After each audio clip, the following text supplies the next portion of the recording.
Hello there, and welcome to the Sleepy Science Channel. Tonight, we'll be exploring something that appears simple, yet is surprisingly complex beneath the surface. It starts out as milk and embarks on a journey of transformation to become far more fascinating. This is a world shaped by time, by unseen life, and by small decisions that ripple outward into surprising results. Cheese may seem familiar at first glance, yet beneath that surface lies a story of transformation, of patience, and of discovery that stretches back through thousands of years. Across cultures and landscapes, people have learned to guide this process in their own way. They have listened, adjusted, and refined. From cool mountain caves to warm kitchen tables, each creation carries a trace of its origin. What emerges is not just food, but a record of place, of history, and of human curiosity at work. If you enjoy these gentle journeys, I invite you to like, subscribe, or share a thought below. It helps others find their way here too, one sleepy soul at a time. But for now, there is nothing you need to do but relax. Allow your shoulders to soften. Allow your breathing to slow. And as your mind begins to loosen its grip on the day, join me as we move through this rich and fascinating world together. Let's begin. Cheese is milk transformed by microbes, time, and astonishing chemistry. At first, that sounds almost too simple. Milk seems fleeting and fragile, something that spoils quickly and asks to be used at once. Yet, with the right touch, it becomes something firm, fragrant, and capable of lasting for months or even years. That change depends on invisible workers. Bacteria begin reshaping sugars into acid. Enzymes gather loose proteins into curds. Salt steps in to guide moisture and flavor. Then time does what no human hand can do alone. It deepens, sharpens, softens, or sweetens the result depending on how the process is guided. A liquid from the morning can become a creamy brie, a springy mozzarella, or a crumbly cheddar with an entirely different character. Few foods reveal transformation so clearly. It is not just preservation. It is a controlled remaking of matter, where biology, patience, and craft turn something ordinary into one of the most varied foods on Earth. Some cheeses are alive with millions of helpful bacteria. That means a piece on your board is not always a finished object. In many cases, it is an active community still changing as it breathes, ripens, and develops flavor. These bacteria are not unwanted intruders. They are invited participants that help shape texture, aroma, and taste from the very beginning. Some make lactic acid, which helps curds form and keeps harmful microbes in check. Others work later, breaking down proteins and fats into deeper flavors that can seem buttery, nutty, tangy, or savory. In washed rind cheeses, surface bacteria help create strong aromas and soft interiors. In aged varieties, entire populations rise and fall as conditions shift. So when someone says cheese is alive, that is not just poetic language. It can be biologically true. A wheel in a cellar may still be undergoing tiny changes every day. Even after it is cut, that hidden world has already helped write the flavor story you taste. The world's oldest cheeses survived for thousands of years in tombs. That discovery feels almost impossible at first. Cheese seems perishable, intimate, and tied to the table, not something that could wait in darkness for centuries beyond counting. Yet archaeologists have uncovered ancient remains in burial sites that preserve traces of early cheesemaking across vast stretches of time. In parts of Asia, dry and unusual conditions helped fragile organic material endure long enough for modern science to examine it. What survived was not a fresh and edible meal, of course, but evidence of a process already familiar to ancient people. That matters because it shows cheesemaking was not a late luxury or a refined afterthought. It was already part of human ingenuity in deep antiquity. Long before refrigeration, long before industrial food, people had learned how to reshape milk into something more stable and useful. A tomb can preserve more than bones and ornaments. Sometimes it keeps proof that our ancestors were already experimenting with food in ways that still fill our kitchens today. A wheel of Parmigiano Reggiano can age longer than many pets live. That span of time changes how you think about cheese. This is not something rushed from milk to market in a hurried week. A great wheel may sit for years while moisture slowly leaves, flavors concentrate, and the interior grows more complex with every passing season. During that long wait, enzymes keep working. Proteins break into smaller pieces that deepen savoriness and create that remarkable granular texture. Fats shift as well, adding notes that can suggest broth, roasted nuts, or fruit. Makers do not simply forget these wheels and hope for the best. They monitor them, turn them, brush them, and inspect them with serious care. The result is food that carries the memory of patience in every shard. When you snap off a piece and hear that faint crystalline crunch, you are tasting time made solid. Few foods ask for such a long act of trust, and fewer still reward it with such concentrated depth and character. Blue cheese gets its veins from carefully cultivated edible mold. That striking marbled pattern is not a flaw and not an accident. It is the visible trace of a fungus that cheesemakers intentionally guide into the wheel. Once inside, it spreads through small openings where oxygen can reach it, creating the blue or green lines that make these cheeses so recognizable. What sounds alarming at first is actually one of the great examples of humans learning to work with the microbial world rather than fearing it. The mold does more than color the paste. It transforms flavor in dramatic ways, breaking down fats and proteins into notes that can seem peppery, earthy, mushroomy, or even faintly sweet depending on the style. Roquefort, Stilton, and Gorgonzola all show how different that transformation can become. The wonder is not only that mold can be edible, it is that under careful control, it can be delicious, elegant, and astonishingly varied. A blue vein is really a map of life at work inside cheese. Swiss cheese holes begin with bacteria releasing tiny bursts of gas. Those round openings, which seem almost cartoonish, come from a quiet biological event hidden inside the wheel. As certain bacteria feed on compounds produced during fermentation, they release carbon dioxide. That gas needs somewhere to go, so it gathers in small pockets as the cheese matures.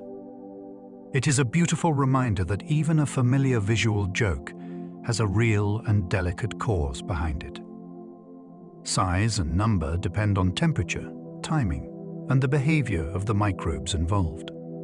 If conditions shift, the pattern shifts too. In fact, modern farming and cleaner milking practices changed the dust and stray particles that once helped gas bubbles form, and some cheeses began developing fewer holes than before. So the classic look of Swiss cheese is not fixed forever.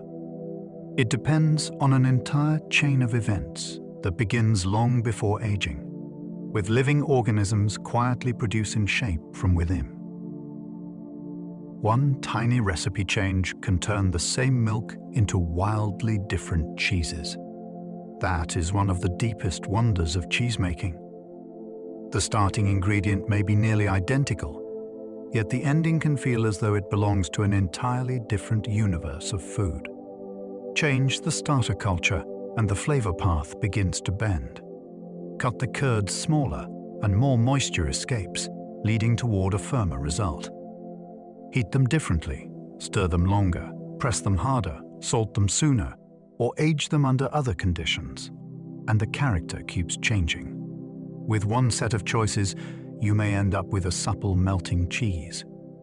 With another, you make it something crumbly, sharp, and built for long aging. That means cheese is not one invention, but an immense branching tree of decisions. The maker is constantly steering a living process through countless small acts. What seems minor in the moment can echo all the way into the final bite. In cheese, detail is destiny, and tiny choices can create worlds apart. Some cheeses are washed in beer, wine, or even brandy. That practice sounds extravagant, though it began as a practical way of managing the rind during aging. When cheesemakers wash the surface with liquid, they encourage certain microbes that thrive in damp, salty conditions. Those microbes help create sticky orange or reddish rinds, and often produce aromas that are far stronger than the taste itself. Beer can lend malty depth. Wine can support fruitier or more tannic impressions. Stronger spirits have also been used in some traditions, adding another layer of local identity to the cheese. Yet the wash is not simply poured on for flavor like a sauce. It is part of ripening. It shapes the ecology of the rind, which then influences texture and aroma from the outside inward. The result can be startling, especially to someone meeting these cheeses for the first time. They may smell fierce, almost unruly, then taste rich, meaty, and surprisingly rounded. A simple wash can turn the rind into a whole separate craft. Humans were making cheese before writing was invented.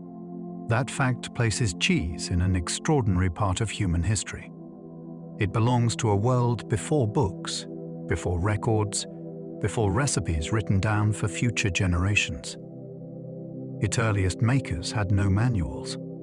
They learned by handling milk, observing change, and passing knowledge from person to person through memory and practice. That means cheesemaking is older than many of the systems we use to track civilization itself. It emerged in communities that had already begun managing animals and needed ways to preserve valuable nutrients beyond the day of milking. In that sense, cheese is one of humanity's oldest food technologies. It represents experimentation without laboratories and discovery without formal science, though real science was happening all the same. Proteins coagulated. Acids rose. Microbes acted. People noticed patterns and repeated what worked. The result was durable nourishment and, over time, astonishing variety. Before history was written in symbols, some of it was already being written in curds, salt, and time. The holes in Emmental shrank when modern barns became too clean. That sounds almost backwards, though it reveals how sensitive cheese can be to the tiniest parts of farm life.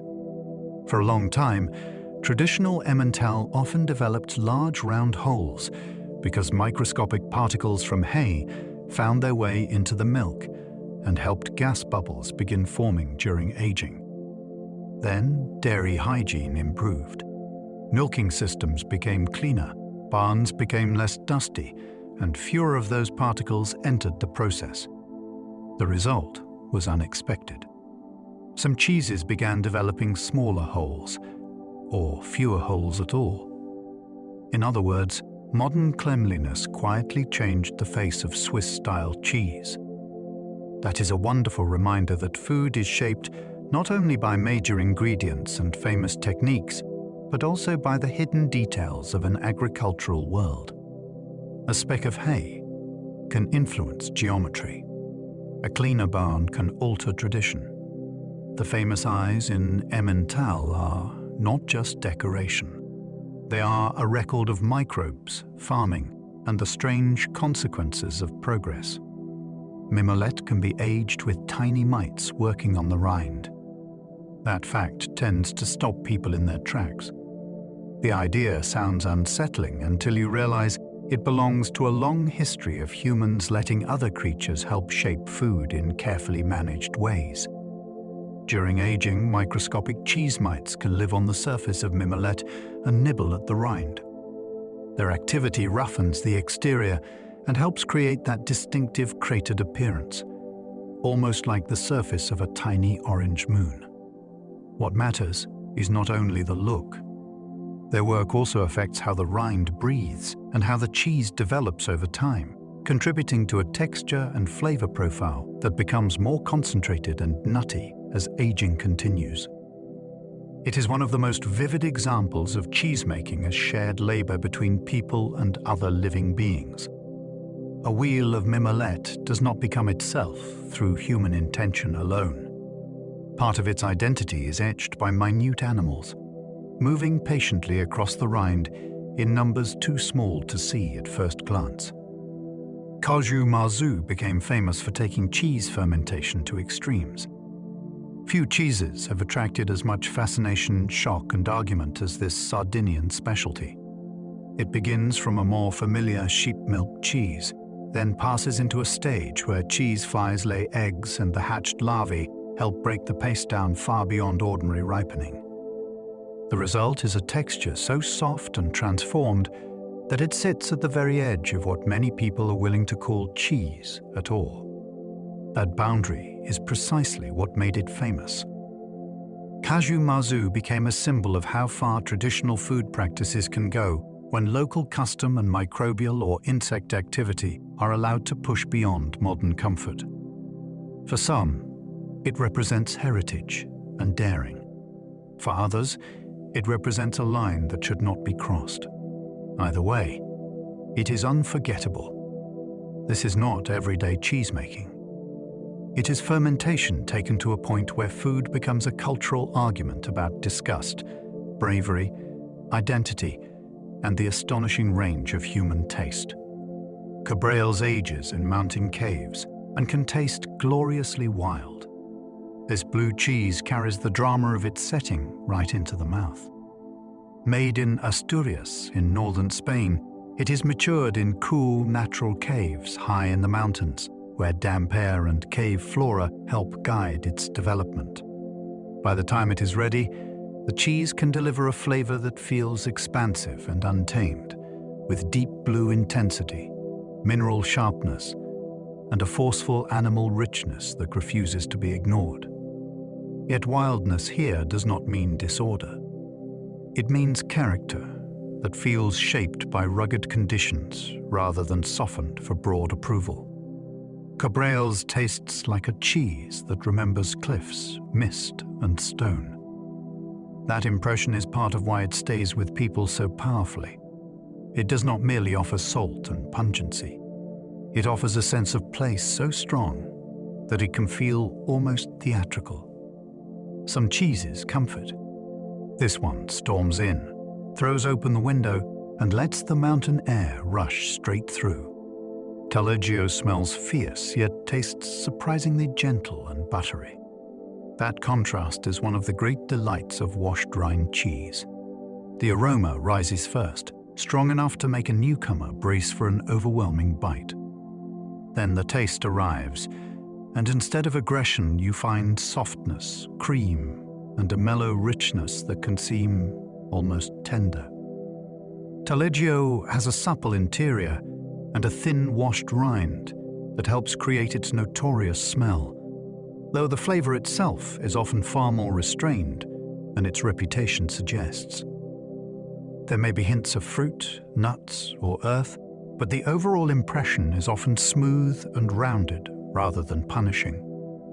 This gap between expectation and reality gives the cheese a kind of charm. It teaches people that aroma is only one chapter of the story. The nose may shout while the palate speaks in a lower voice.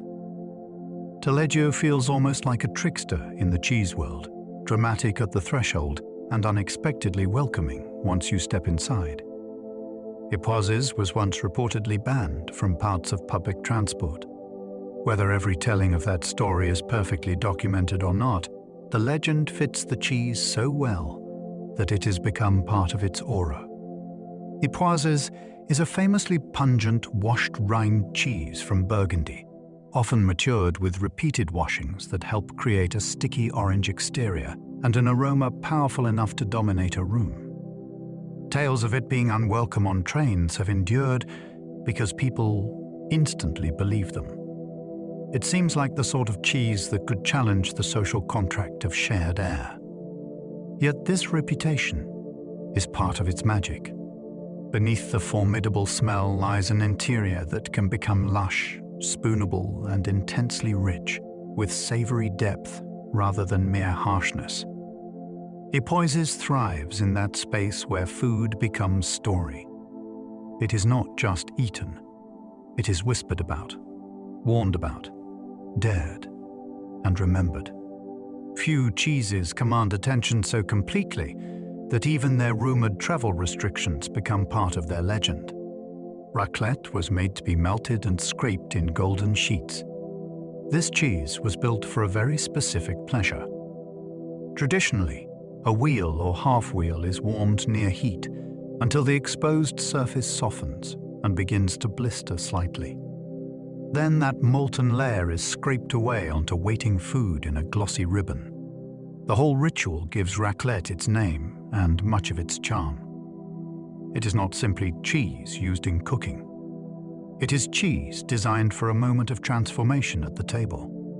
The texture becomes flowing without losing all body, and the flavor turns nutty, savory, and deeply comforting as warmth unlocks it. What makes raclette so memorable is that the act of serving becomes part of the experience.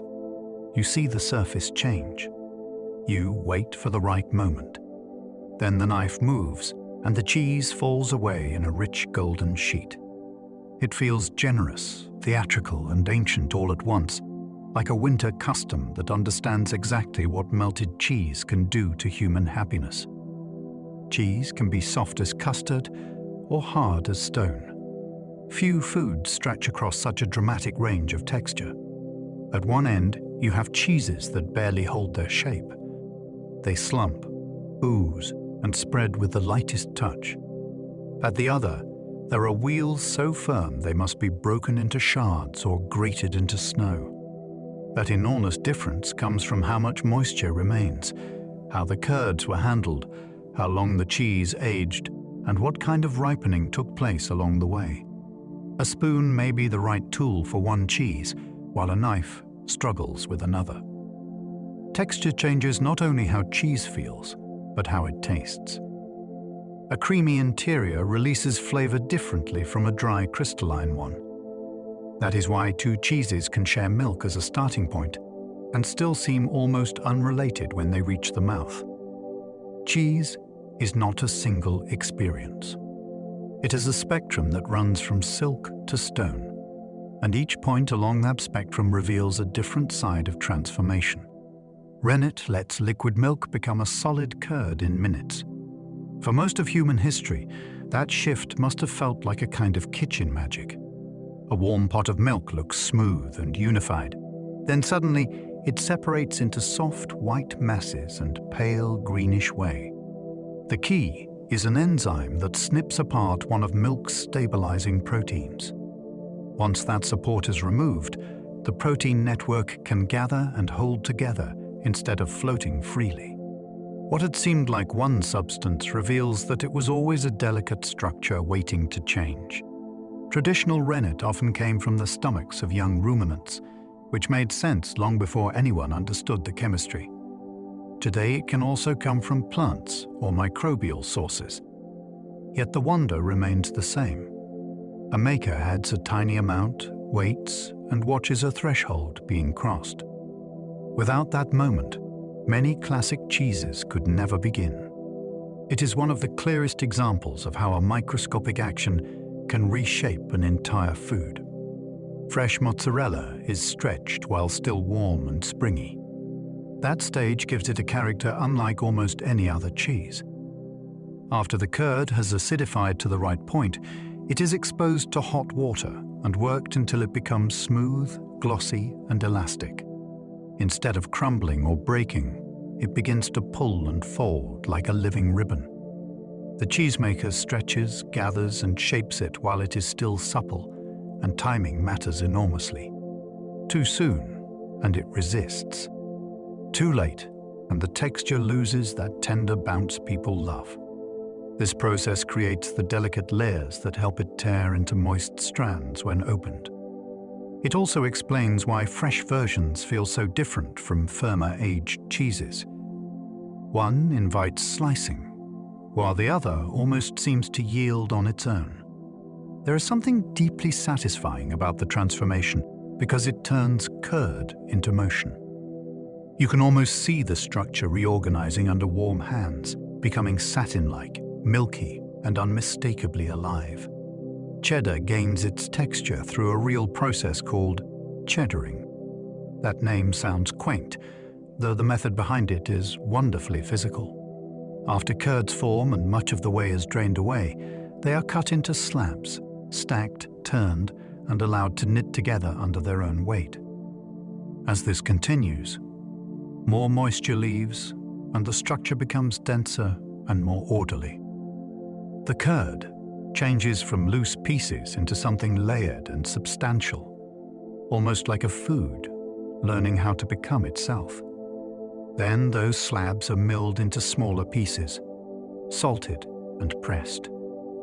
This sequence helps create the firm body and sliceable character that people recognize at once.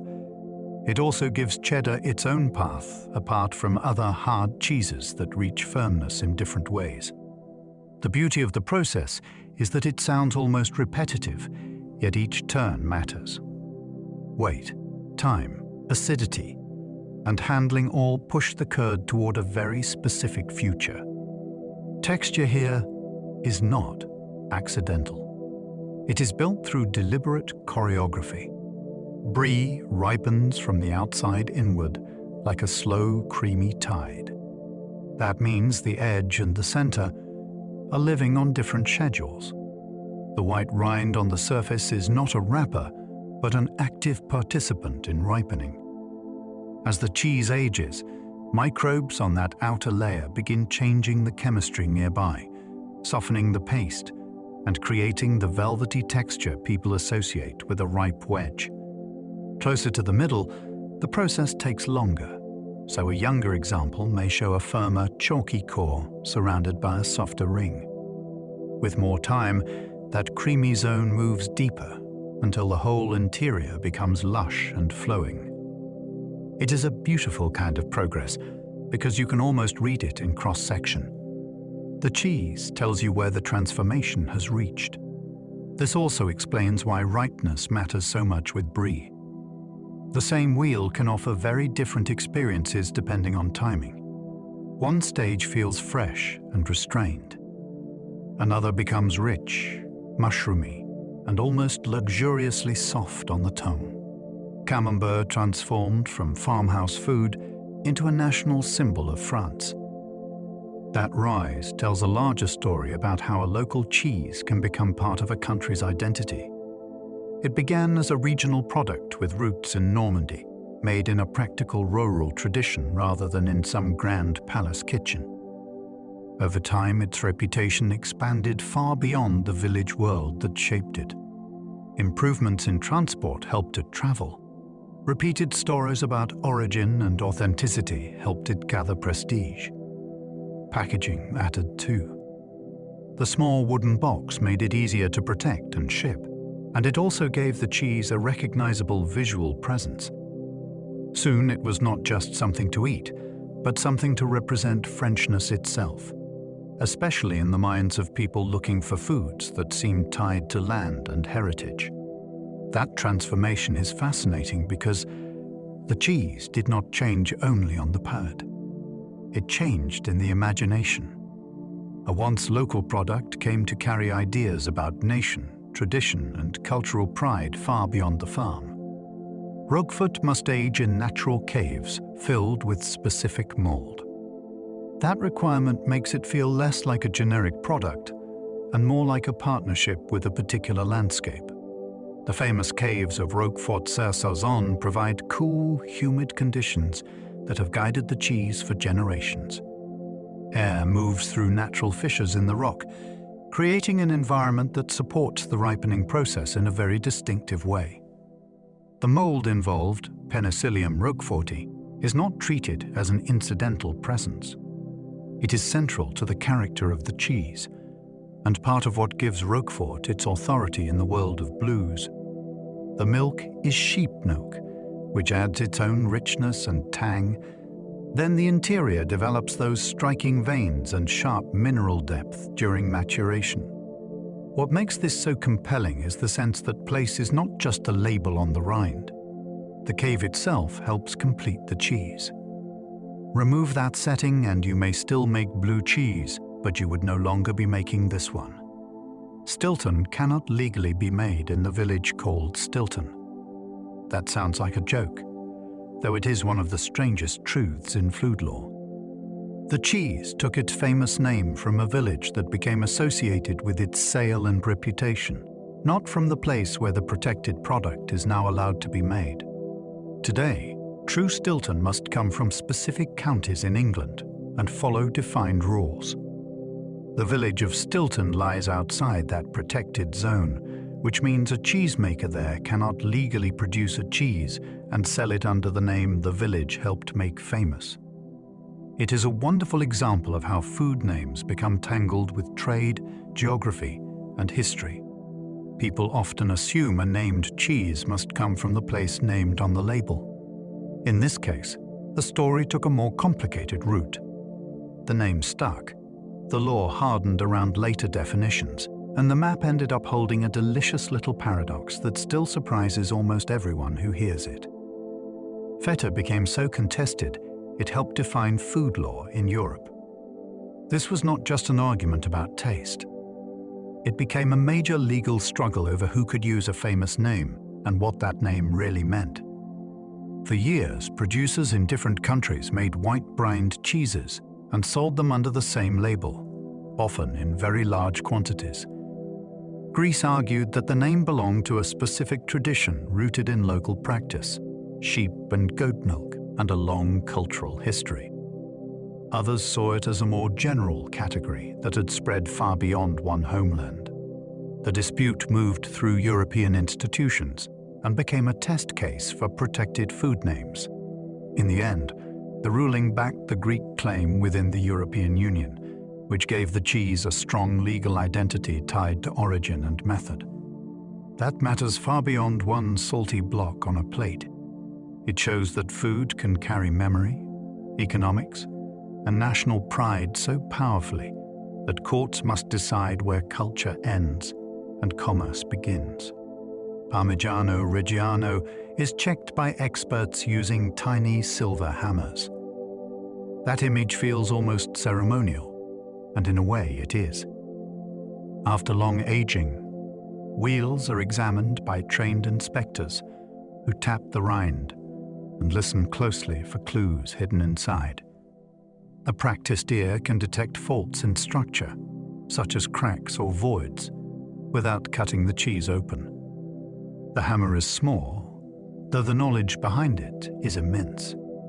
This is quality control carried out through sound, touch, and experience, rather than through a machine alone.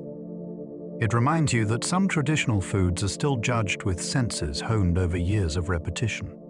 The wheel is not merely weighed or labeled. It is interrogated. It must prove that the slow months of aging produced the texture and integrity expected of it. There is something beautiful in that moment. A great cheese is not only made, it is listened to. The final verdict comes from a brief ringing tap that turns hidden structure into audible truth for those who know how to hear it. Gruyere can develop crystals that crunch softly between your teeth. Those little bursts of texture can feel surprising at first, especially in a cheese known for smooth melting and deep savory flavor. People sometimes mistake them for flaws, though they are often signs that complex changes unfolded during aging. In many hard and semi-hard cheeses, certain amino acids can gather into tiny crystals as proteins break down over time. The result is a delicate crunch that contrasts beautifully with the surrounding paste. In Gruyere, that texture can appear alongside nutty richness and a long, rounded finish, making each bite more layered than it first seems. What is so captivating is that the crunch is not added from outside. It grows from the cheese's own internal evolution. Time builds it particle by particle. So a moment that might seem small becomes evidence of a hidden journey. When those crystals appear, they are not interrupting the experience. They are announcing that the cheese has been changing in patient, intricate ways. Cheese began as a way to preserve fragile milk much longer. Fresh milk is generous, though it is also terribly fleeting. In a warm world without refrigeration, it could sour or spoil before a family had time to use it all. Cheesemaking offered a brilliant answer. Instead of racing against the clock every day, people learned how to capture milk in a form that could travel, wait, and nourish them later. By removing water, adding salt, and encouraging helpful fermentation, they turned something delicate into something far more durable. That changed the meaning of dairying itself. Milk no longer belonged only to the morning it was drawn. It could become food for journeys, trade, lean seasons, and distant markets. This practical need helps explain why cheese became so widespread in so many cultures. It was not invented as a luxury. It was a survival tool that happened to become delicious. One of humanity's most beloved foods began as a clever way to stretch abundance beyond the day. Nomads may have discovered cheese by carrying milk in animal stomachs. Whether the story happened exactly this way or not, it captures something essential about early food discovery. Imagine people moving across long distances with milk stored in containers made from the bodies of animals they already depended on. Those stomach linings naturally contained enzymes that could encourage coagulation. Add warmth, motion, and time, and the milk might separate into curds and whey during the journey itself. Open the container later, and instead of one liquid, you find two new substances with different uses and different keeping qualities. It is easy to see why that image has endured for so long. It turns the origin of cheese into a moment of surprise on the move, born from necessity rather than from a formal plan. Even if the real beginnings were more gradual and varied, the tale reveals how closely early invention was tied to daily life. Discovery may have come not from a laboratory, but from travel, improvisation, and attention. Ancient pottery still holds fatty traces from early cheesemaking. That is one of the most beautiful things about archaeology. A broken vessel can preserve a whisper of a meal made thousands of years ago. Pottery absorbs tiny amounts of fat into its porous walls, and modern analysis can sometimes identify whether those residues came from meat, milk, or more specific dairy processing. In some cases, the evidence points not just to dairying in general, but to the making of cheese or other separated milk products. This matters because words cannot help us at such depths of time. There are no recipe books waiting in the ground from the earliest farmers. Instead, scientists read chemistry like a hidden archive. A fragment of clay becomes a witness. It can tell us that people were straining, heating, and transforming milk long before written descriptions survived. That is astonishing. The proof of early cheesemaking is not only tucked inside stories. It is sealed in the very fabric of ancient containers, waiting patiently to be noticed. Roman writers described cheesemaking with surprising detail and pride. By the Roman period, cheese was no longer just an unnamed rustic habit hiding in kitchens and farms. It had entered the written record with enough force that authors discussed how it was made, where it came from, and why certain regions did it especially well. Agricultural writers described methods and milk sources. Satirists and poets mentioned it as part of daily life. The result is a picture of cheese as both ordinary and esteemed, familiar enough for everyone to recognize, yet distinct enough for quality to matter. Rome did not merely consume cheese. It observed it, judged it, and folded it into a culture that cared deeply about production and trade. This written attention tells us something important. Once a food becomes worth describing in detail, it has moved beyond accident and into craft. Cheese had already become a subject of expertise. Even then, people were noticing differences of origin, handling, and reputation that still shape the cheese world now.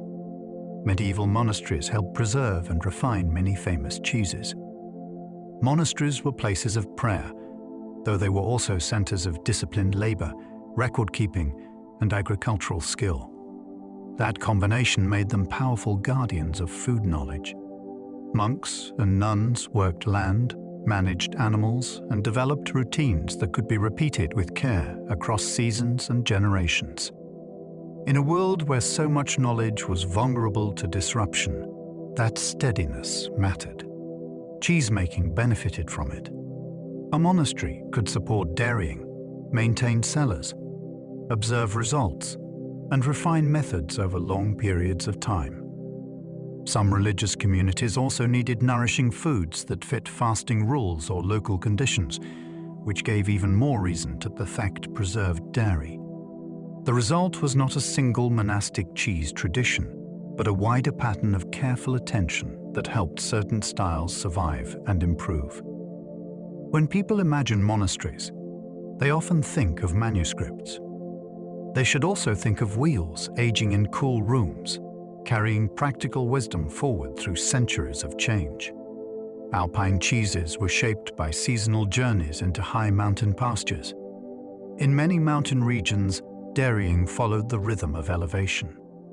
As warmer months arrived, herders moved animals uphill to graze on rich summer pastures, then returned lower down when weather turned harsh again. This annual movement shaped the cheeses made there in very direct ways. Milk had to be handled far from permanent towns, often in remote huts where it was more practical to make large, durable wheels than fragile, fresh products. Those cheeses needed to keep well, travel back down the mountain, and store food from the brief abundance of summer into colder seasons. The pastures themselves also mattered, because high grazing lands could produce distinctive milk tied to altitude, plant life, and season. So these cheeses were born not only from flavor preferences, but from motion across a landscape. They are products of migration, geography, and timing. When you cut into an alpine wheel, you're tasting of food designed by mountains and by the yearly climb toward them. Some traditional cheeses exist because winters once made fresh milk impossible. For much of history, the year was not one continuous stream of equal abundance. Winter could break the flow of food in very harsh ways. Animals might give less milk, or families might not have easy access to it at all. That meant people had to think ahead during times of plenty. Cheesemaking became one of the smartest ways to do that. It allowed milk from more productive months to be converted into something that could last into the cold and hungry part of the year. In that sense, some classic cheeses are really answers to a seasonal problem. They exist because people needed protein and calories after the pasture faded and the air turned sharp. Their firmness, saltiness, and keeping qualities were not random traits. They were deeply practical responses to climate. So, when we meet an old regional cheese today, we are not just meeting flavor. We are meeting a strategy for surviving winter with foresight, skill, and stored nourishment. Trade routes helped spread both cheese-making skills and starter cultures. When people picture trade, they often think of goods moving from one place to another. Yet knowledge travels too, and in cheesemaking, that can be just as important as any cargo. Merchants, migrants, shepherds, soldiers, and pilgrims all carried habits with them. They shared techniques for curdling milk, salting it, shaping it, aging it, and judging when it was ready. Over time, these encounters could nudge local traditions in new directions. Microbes may have traveled as well through tools, wooden vats, cloths, and repeated practice, helping certain fermentation communities become established in new places. That does not mean cheeses became uniform. Quite the opposite. Ideas moved, then changed when they met new animals, climates, and customs. Trade routes became threads in a vast living network of experimentation. A market road could carry more than food for sale. It could carry a method, a taste, or a microbial inheritance that quietly changed what a region made for generations afterward. Cheese became valuable enough to store, tax, and sometimes even insure. That tells you it had moved far beyond simple household use. Once cheese could be aged, transported, and sold across wider distances, it became an asset with real economic weight. Authorities noticed. Landlords noticed. Merchants noticed. In some places, cheese formed part of rents or dues. In others, it was counted as taxable produce because it held value in a way raw milk often could not. Larger wheels especially made sense in this system, since they concentrated labor and nutrients into forms that could be inventoried and traded. The very fact that some cheese could be insured is remarkable. Insurance is for things worth protecting from loss, theft, or damage. So a wheel in storage was not merely food awaiting supper.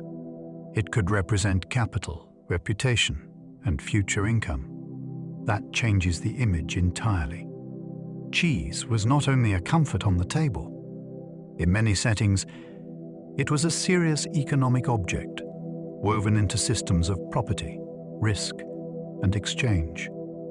Industrial cheesemaking changed flavor, scale, and consistency across the modern world. Once production moved into larger and more standardized systems, cheese entered a new chapter.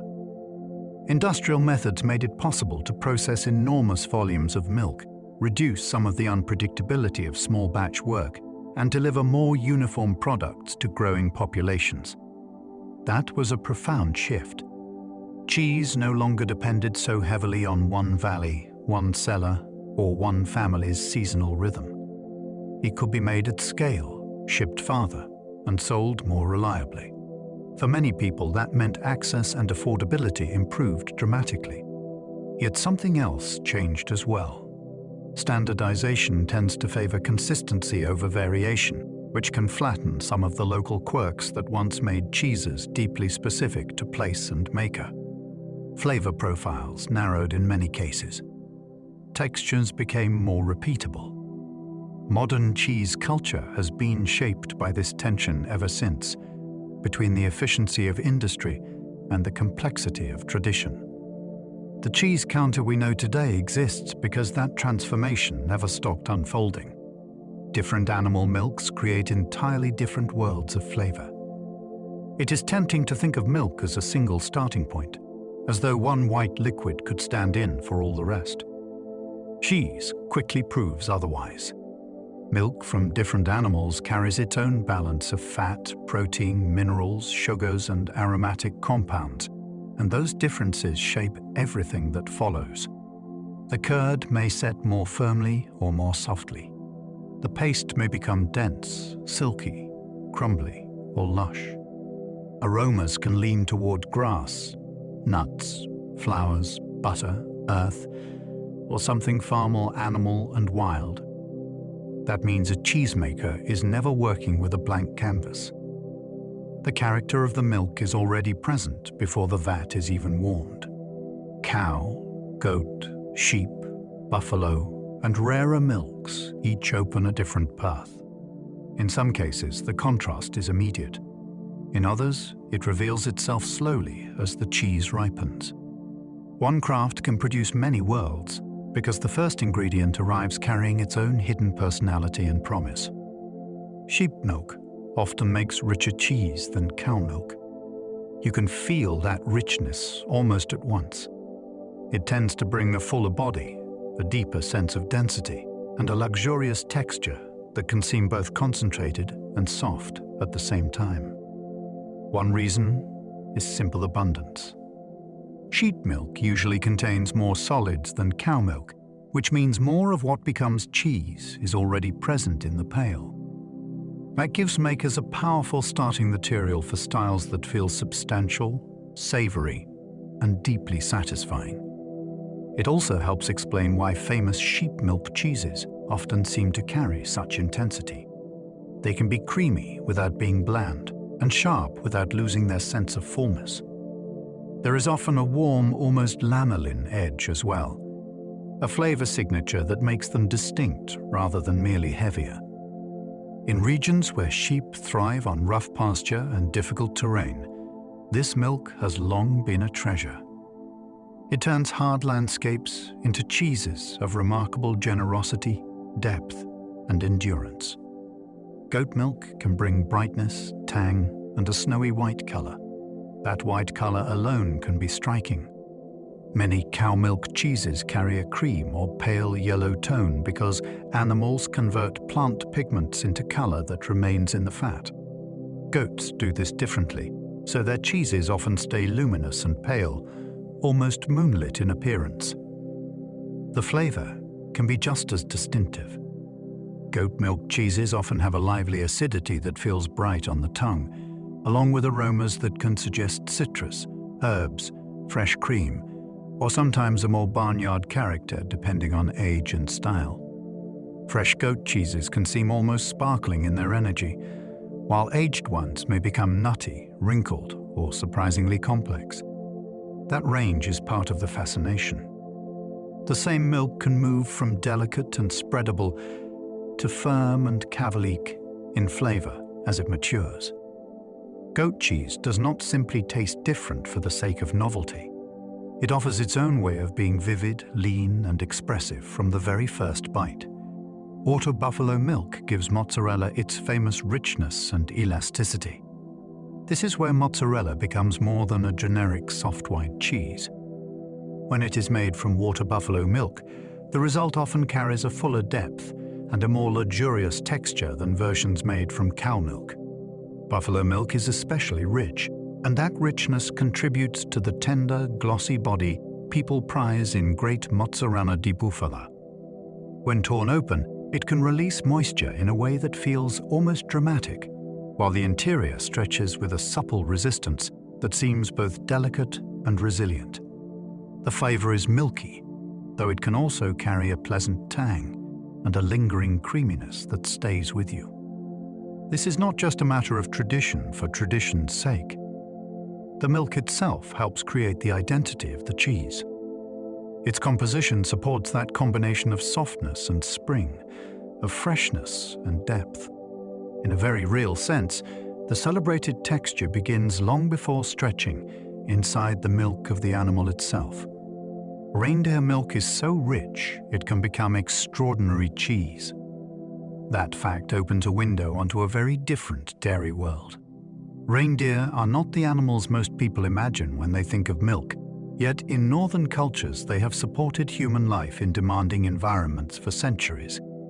Their milk is astonishingly concentrated, with far more solids than the milk many people know best. That means even a small amount holds remarkable potential for dense, nourishing dairy foods. It also means cheese making from this milk, where it is practiced, can produce something rare and powerful rather than casual or everyday.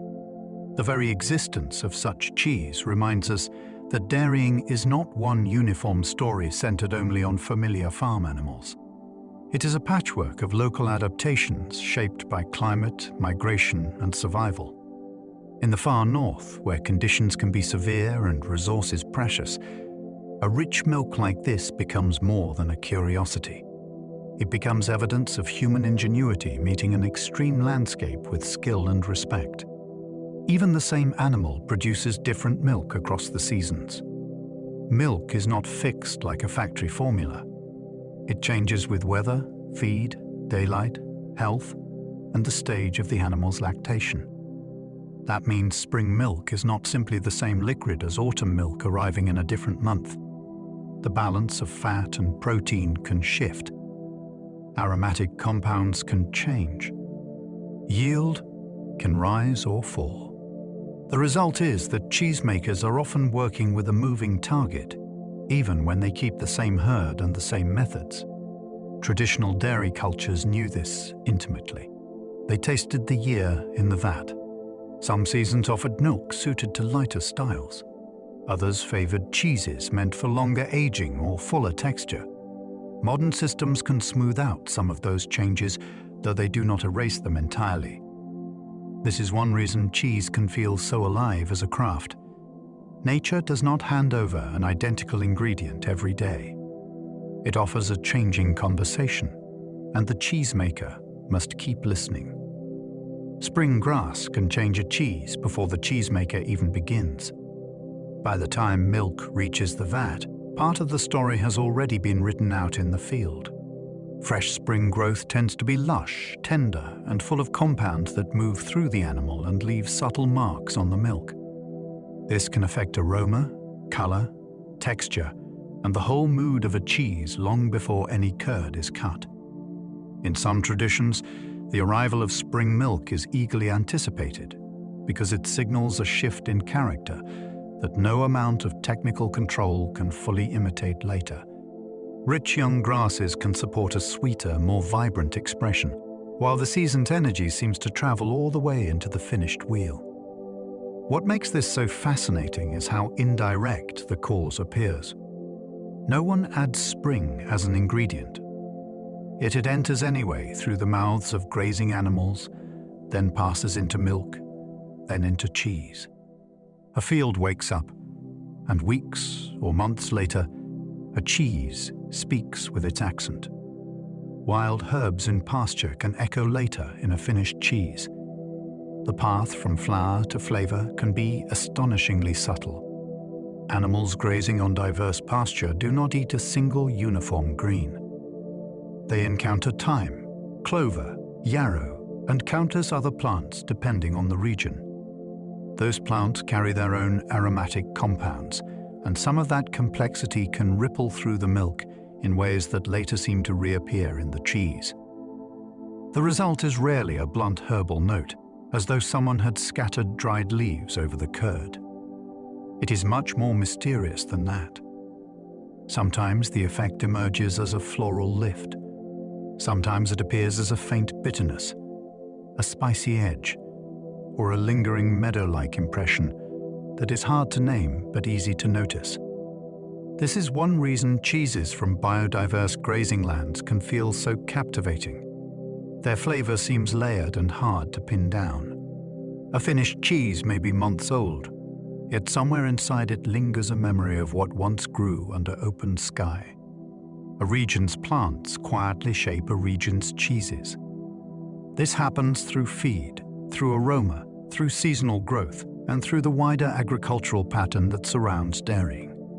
A damp green valley does not produce the same forage as a dry upland slope, and that difference matters long before the milk is collected. Plants determine what animals graze, what hay is stored, and what flavors and nutrients move through the dairy system over the course of the year. Over time, that contributes to why certain regions become known for cheeses with recognizable character. People often focus on recipes, molds, or aging rooms, and those are indeed important. Yet beneath all of that sits the plant world, quietly setting the stage. Grasslands, herbs, shrubs, and flowering species all help define the possibilities of the milk itself. So when a cheese seems rooted in place, that sense of place is not only cultural or geographic, it is botanical as well. Landscapes grow their influence from the ground up. Cheese can taste of landscape as much as milk. That idea sits at the heart of why cheese fascinates people so deeply. It is not merely a transformed dairy product. In many cases, it is a map of where it came from. Soil influences plants. Plants feed animals. Weather shapes growth. Altitude, rainfall, and local habits all leave their trace somewhere in the chain. By the time the cheese reaches the table, it may carry a sense of mountain, marsh, meadow, coast, or dry hillside without ever naming those things directly. Tasters sometimes describe this with the language of place, because ordinary flavor words do not quite cover it. They reach for terms like mineral, grassy, floral, woodland, or coastal, trying to capture something larger than simple taste. Whether every nuance can be scientifically pinned down is almost beside the point. The impression is real. Some cheeses do not just taste good, they taste situated. They seem to belong somewhere, and when you eat them, that somewhere arrives with them. Salt does far more than simply make cheese taste stronger. At first glance, salt seems like the simplest ingredient in the room. It sharpens flavor, adds savoriness, and makes food more vivid. In cheese, though, it acts more like a quiet director guiding the entire performance. Salt helps draw out moisture, which changes texture and influences how long a cheese can age. It slows the growth of some microbes while allowing others to thrive, which means it helps decide which living communities get to shape the final wheel. It also affects how enzymes work, how the rind develops, and how the paste firms over time. Too little, and a cheese may turn flat, unstable, or weakly defined. Too much, and it can become harsh or stunted before its best character appears. That is why salting is not a final flourish. It is a decisive moment in cheesemaking. A handful of crystals can steer flavor, structure, and survival all at once. Humidity can decide whether a rind blooms, cracks, or toughens. Aging cheese is often imagined as a matter of waiting, though the air around the cheese is never passive. Moisture in that air shapes the surface every day. If humidity is high enough, certain rinds can stay supple and active, allowing molds and bacteria to spread in the ways cheesemakers hope for. That is how some cheeses develop velvety white coats or sticky aromatic exteriors, instead of drying out too soon.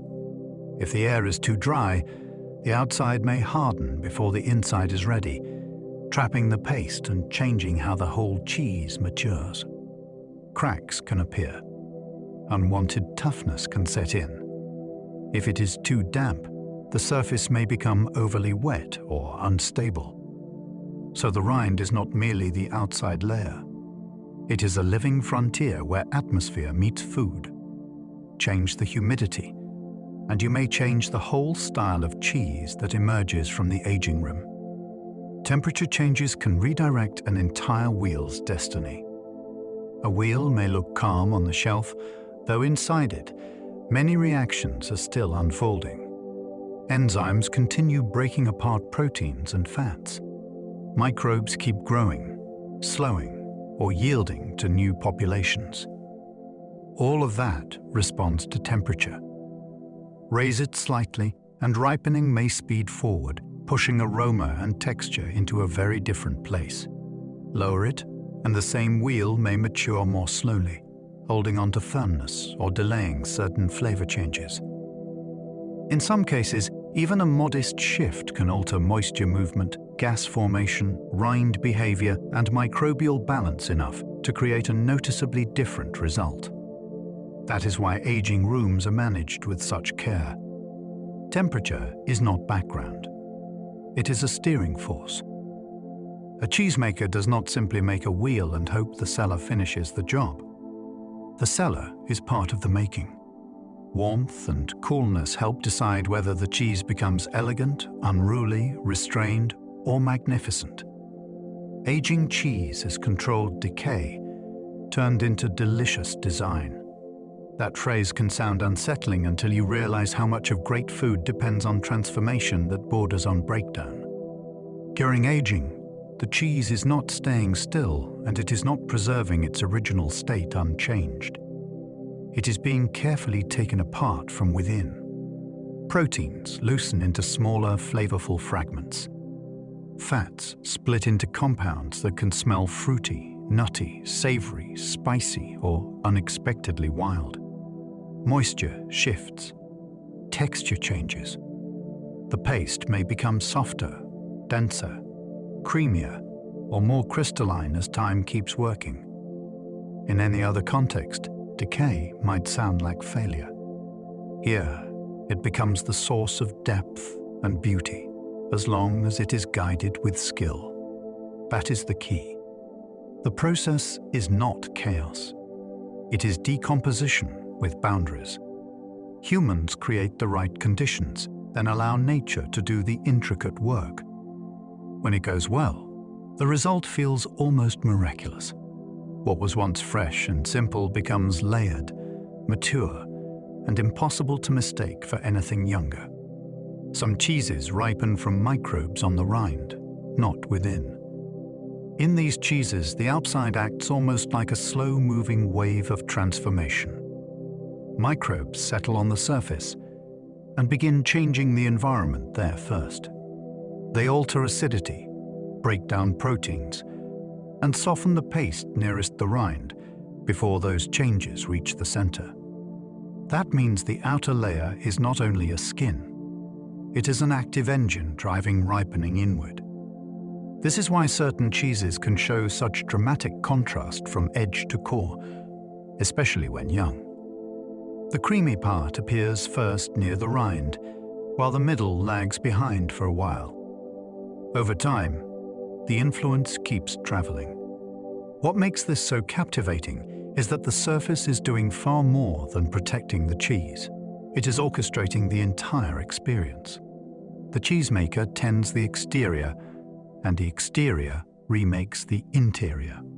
A cheese like this invites you to think from the outside in, because that is exactly how its flavor and texture came into being. Others mature deep inside, while the outside stays almost unchanged. This creates a very different kind of mystery. From the rind, a wheel may seem steady and unremarkable, as though little is happening beyond the surface. Yet beneath that shell, slow internal changes are building character over months or years. Enzymes continue their work through the paste, shaping flavor and texture from within rather than relying on a dramatic rind-driven transformation. That can lead to cheeses whose interiors grow more savory, more crystalline, or more supple, while the outside remains firm and relatively quiet.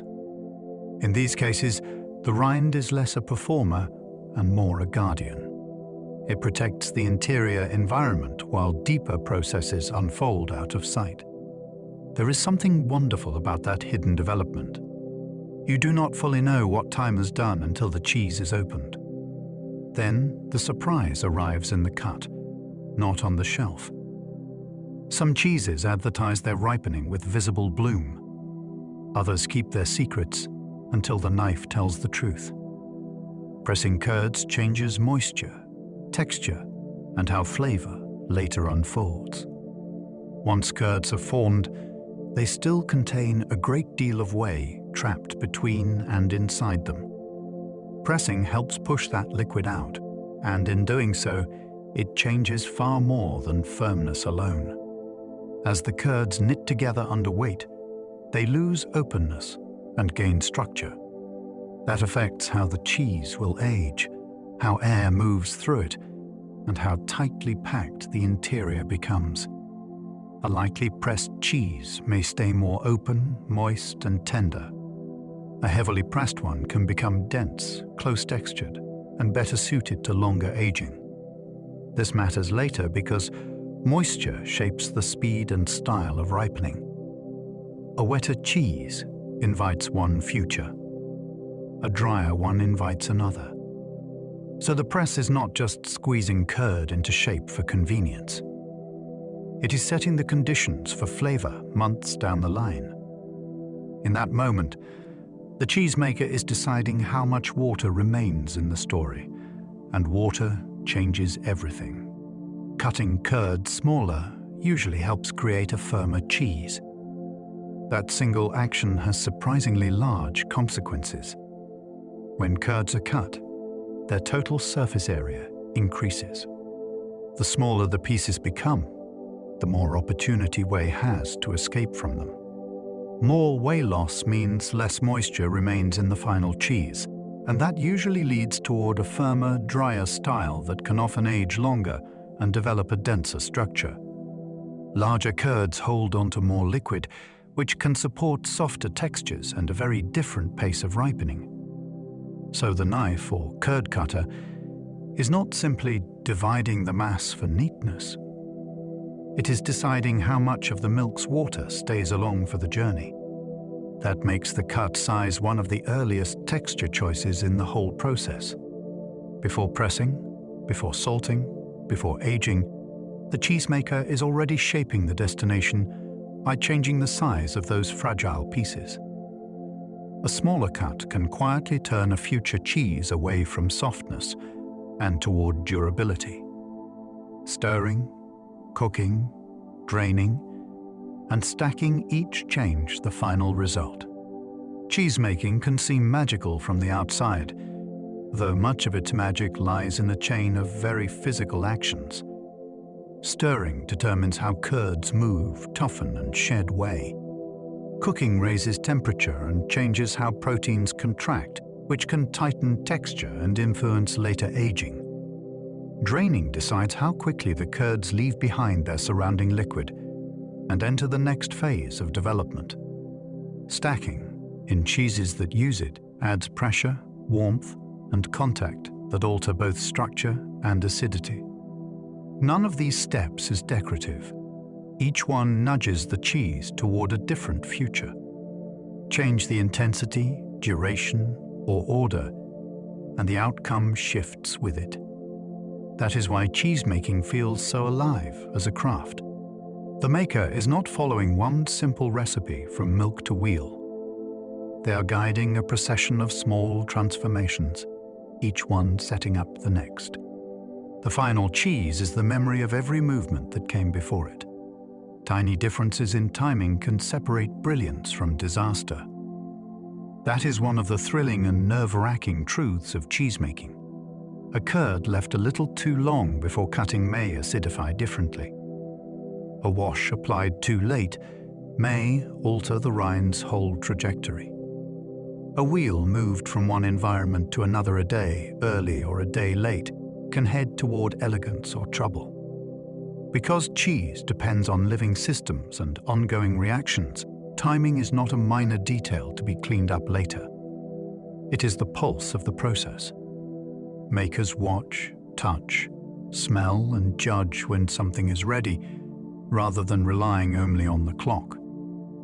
The milk itself has to be read. Conditions in the room matter. The stage of the curd matters. That means great cheesemaking is full of moments where the right decision must arrive at the right time. When it does, the result can feel effortless. When it does not, the same batch may drift away from the future it almost had. The bloomy rind on brie is a living, edible ecosystem. That white coat looks soft and simple, though it is really a whole community at work. On the surface, molds and yeasts grow together and slowly reshape the cheese beneath them. They feed, compete, and alter the chemistry of the rind in ways that make the outer layer become downy, fragrant, and edible, rather than harsh or dry. As they work, the surface develops notes that can suggest mushrooms, fresh cream, and warm cellars. The texture changes too. The rind becomes part of the experience rather than a barrier around it. This is what makes brie feel so remarkable. You are not only eating milk that has aged. You are eating the result of a miniature ecosystem that has settled on the cheese and transformed it from the outside. That soft white skin is full of life, and every bite carries the quiet labor of organisms shaping flavor together on a scale too small to see. Wash-trined cheeses owe their aroma to remarkably powerful surface bacteria. Some cheeses announce themselves long before they reach your mouth. The moment they are unwrapped, the room changes. That striking aroma comes largely from bacteria that thrive on the damp, salty rind during aging. These organisms are astonishing chemists. As they grow, they produce compounds that can smell meaty, savory, pungent, earthy, or almost shockingly animal. Yet the surprise is what happens next. The taste is often far less aggressive than the smell suggests. A cheese that seems almost outrageous on the nose can turn out rich, balanced, and deeply satisfying on the tongue. That contrast is part of the thrill. Wash-drying cheeses teach you not to trust first impressions too quickly. Their surface microbes create a kind of aromatic drama, then reveal a gentler inner world beneath it. Few foods play this game so boldly. They challenge the senses, overturn expectation, and reward anyone curious enough to move past the first startling encounter. That orange rind often comes from microbes, not added color. It is easy to assume that bright orange on a cheese must have been painted on by human hands. In many cases, the real artists are bacteria living on the rind. As these microbes multiply under the right damp and salty conditions, they can create warm tones ranging from sunset gold to rusty orange. The color is a sign that the surface is alive and changing, not merely decorated for display. This matters because it turns the rind into a visible record of microbial growth. You are seeing biology, not just presentation. The shade can deepen or fade depending on the species involved and the way the cheese is cared for during aging. That gives certain cheeses a look that feels almost theatrical, though the cause is entirely natural. A glowing orange rind can seem like a bold cosmetic choice. In truth, it is often the result of invisible organisms leaving their signature in plain sight for anyone willing to notice. Blue cheese mold needs oxygen to paint veins through the paste. Without air, those famous streaks would never appear in the way people expect. The mold inside blue cheese cannot simply spread anywhere it pleases through a solid, closed mass. It needs access to oxygen, which is why cheesemakers pierce the wheels with long needles during aging. Those tiny channels let air travel inward, and once that happens, the mold can begin growing along those paths. The result is the beautiful branching pattern people recognize at once, with blue or green lines winding through pale paste, like a hidden map. This gives blue cheese one of the most dramatic visual stories in the dairy world. The veins are not random stains. They are traces of a carefully opened pathway between the outside world and the center of the wheel. A cheesemaker pricks the surface, air enters, and color begins to bloom in darkness. Few foods show such a vivid partnership between structure, oxygen, and living growth. A natural rind records the whole history of aging. It is less like packaging and more like a diary written in dust, air, touch, and time. As a cheese matures without an artificial barrier, its surface gathers the marks of the environment around it. Moisture leaves. Microbes settle and grow. Hands turn the wheel, brush it, and move it from shelf to shelf. The rind responds to every one of those moments.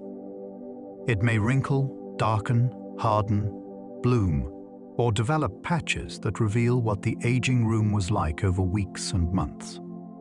In that sense, the outside of the cheese becomes a record of everything it has lived through. A natural rind is history made visible. It can tell skilled eyes whether the cave was damp, whether the wheel was handled carefully, and whether the aging unfolded in balance or in struggle. Before the knife even touches the interior, the surface is already telling a story about how the cheese became what it is.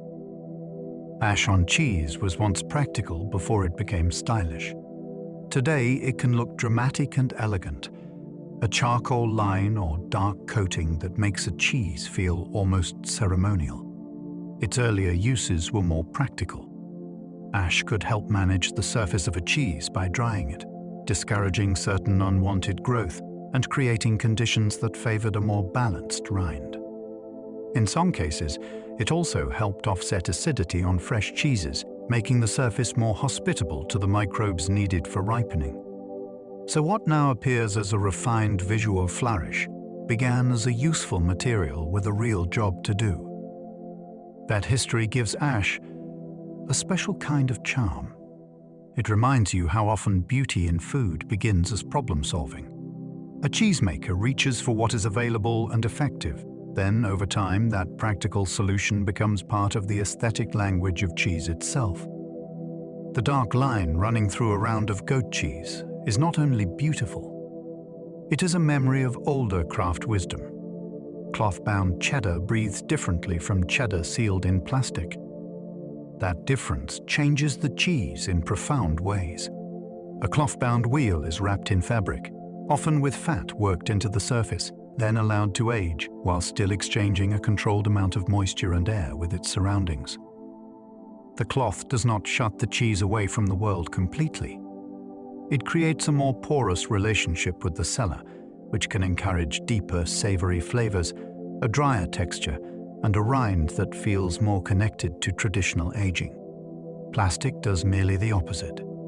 It protects the cheese in a tighter seal, limits moisture loss, and pushes the cheddar toward a smoother, more uniform result. Neither method is meaningless packaging. Each one helps shape the finished character. Cloth-bound versions can become crumbly, nutty, and richly textured in a way people often describe as more old-fashioned or more alive. Sealed versions tend toward consistency and softness. The wrap is not an afterthought. It is part of the cheese-making decision itself. Some rinds are brushed, some washed, and some deliberately left alone. That variety reveals how many different philosophies exist in aging cheese. A brushed rind is carefully tended so loose molds and debris are managed while the surface develops in a controlled way. A washed rind is actively encouraged toward a particular microbial life through repeated attention with brine or other liquids. Then there are cheeses whose surfaces are disturbed as little as possible, allowing local molds and yeasts to settle in their own pattern and produce something more rustic or unpredictable. Each choice reflects a different relationship between maker and microbe. Some cheeses are guided closely, others are coaxed, others are watched with restraint. This matters because the rind is where environment, technique, and biology first meet each other so visibly. How it is treated changes not only appearance, but aroma, texture, and the pace of ripening. So the surface tells you something about the cheesemaker's style. It reveals whether the aging was managed like a garden, a workshop, or a wilderness. Cheese caves recreate the cool, damp conditions once found underground. Long before modern climate control, caves offered something cheesemakers desperately needed. They stayed cooler than the outside world and held moisture in the air with a steadiness that made aging possible. That stable environment slowed spoilage, supported the right microbes, and gave wheels the time they needed to develop complex flavor. Today, many cheese caves are purpose-built rooms rather than natural hollows in rock, yet the goal remains much the same. They imitate the conditions that underground spaces once provided so naturally. Walking to one, and the shift is immediate. The air feels heavier. The temperature settles. The shelves hold cheeses that are not merely stored there but transformed there. This gives the cave an almost mythic status in cheesemaking, though its power is very practical. It offers the right climate for slow change. A cave is where patience becomes a technique and where a cheese can spend months becoming more itself than it was on the day it was made. Affineurs mature cheese the way winemakers guide a vintage. They do not usually make the cheese from milk, though they help determine what it ultimately becomes. An affineur is a specialist in aging, someone who selects cheeses and then guides them through the final stages of development with extraordinary attention. They choose when a wheel should rest longer, when it needs turning, when humidity should shift, and when the cheese has reached its peak. In that sense, they work not as manufacturers, but as interpreters of potential. Two identical young cheeses may head toward different futures depending on who matures them and how carefully that process is managed. This is why affineurs are so often compared to cellar masters in wine. They understand timing, environment, and readiness at a deep level. Their skill lies in recognizing what a cheese wants to become, then helping it arrive there without forcing it too fast. The result is not just aged cheese. It is a cheese brought fully into character by expert judgment. Cheese aroma comes from hundreds of compounds working together. The smell of cheese can seem simple at first. It may strike you as buttery, nutty, earthy, fruity, or strong. Yet behind that first impression is an astonishing molecular chorus. As cheese ages, fats, proteins, and sugars are transformed into many volatile compounds that drift upward into the air. Some are delicate and floral. Some are savory and brothy. Some suggest toast, mushrooms, onions, grouse, or cellar stone. None of them acts alone for long. They overlap, soften one another, and combine into something the nose reads as a single identity. That is why great cheese can feel so layered and hard to pin down with one word. The aroma is not built from one dominant note. It is woven from many small signals arriving together. A wedge held near the face becomes a kind of invisible architecture. You are smelling chemistry assembled into personality, one drifting molecule at a time. The same cheese can smell stronger than it tastes. That surprise has puzzled and delighted cheese lovers for centuries. You unwrap a piece, and the aroma seems almost overwhelming, as if the flavor must surely be just as fierce. Then you taste it, and what arrives is softer, rounder, and more balanced than the nose had promised. This happens because smell and taste are not the same sense, even though they are closely linked. Some compounds leap eagerly into the air and make their presence known before the cheese ever reaches the mouth. Others stay quieter until warmth, chewing, and saliva begin releasing them. The nose often receives the most dramatic introduction, while the tongue meets a more integrated version of the whole. That is why certain notorious cheeses can turn out to be surprisingly approachable once sampled. Their reputation is carried by their aroma, not by harshness on the palate. Cheese can bluff, tease, and misdirect, then reveal a gentler truth when you finally take the bite. Texture changes flavor because the mouth releases aromas differently. A cheese is never just tasted. It is broken, warmed, pressed, dissolved, and moved around the mouth in ways that shape what the nose eventually perceives.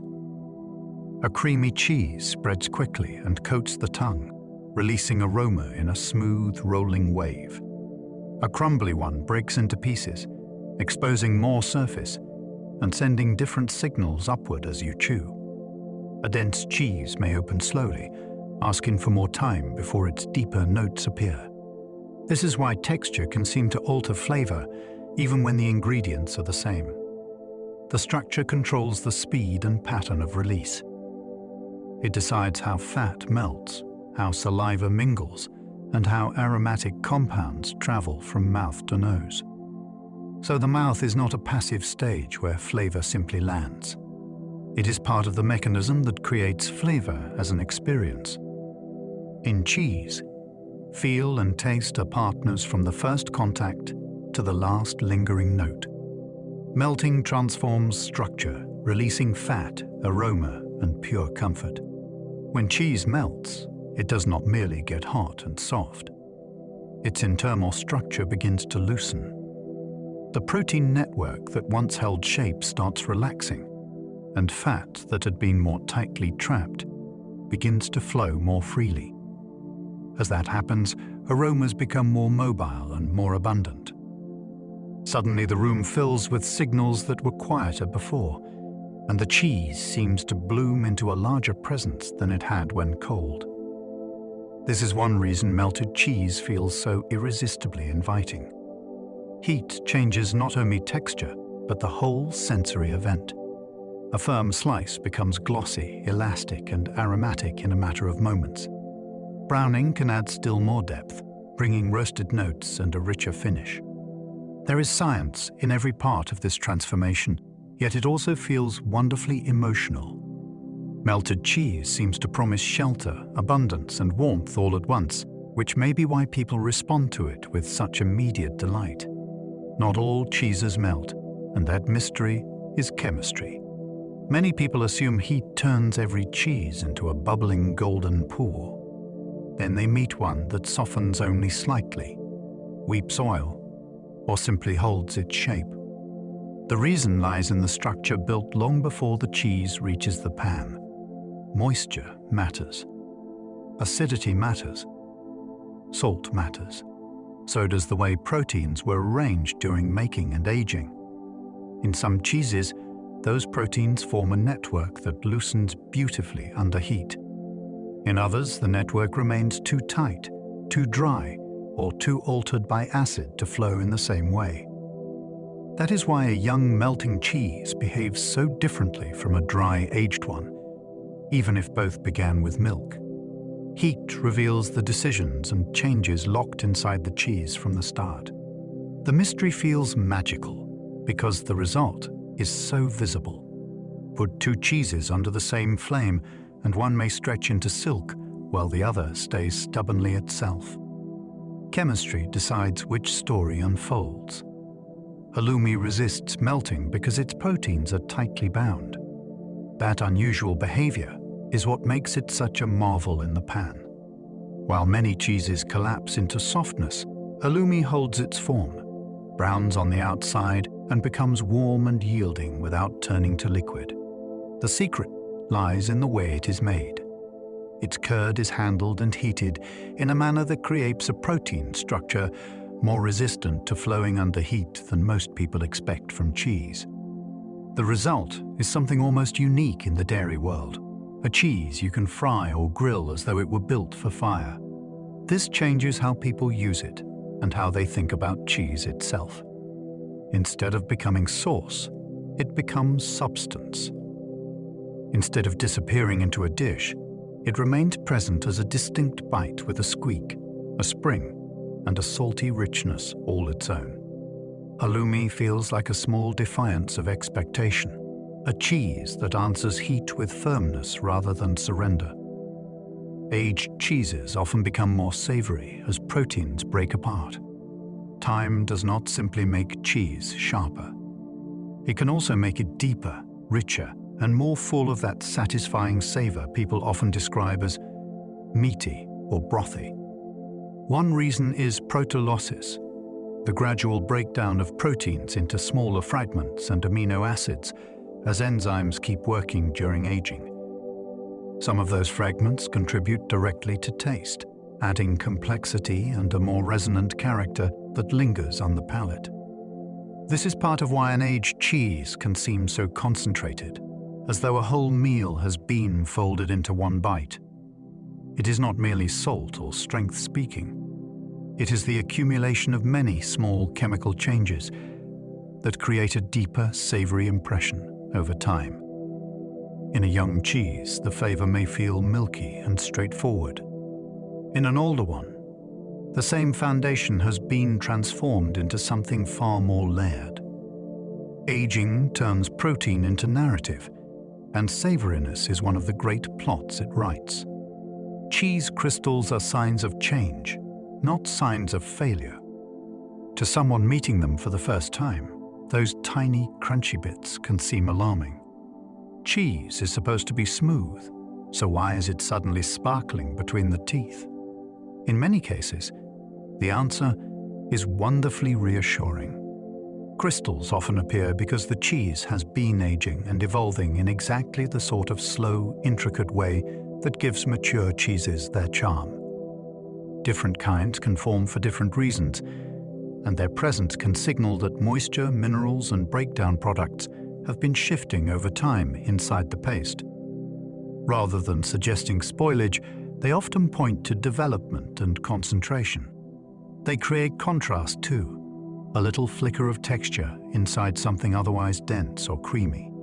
That contrast can make a bite feel more alive and memorable. So the crunch is not always a flaw to fear.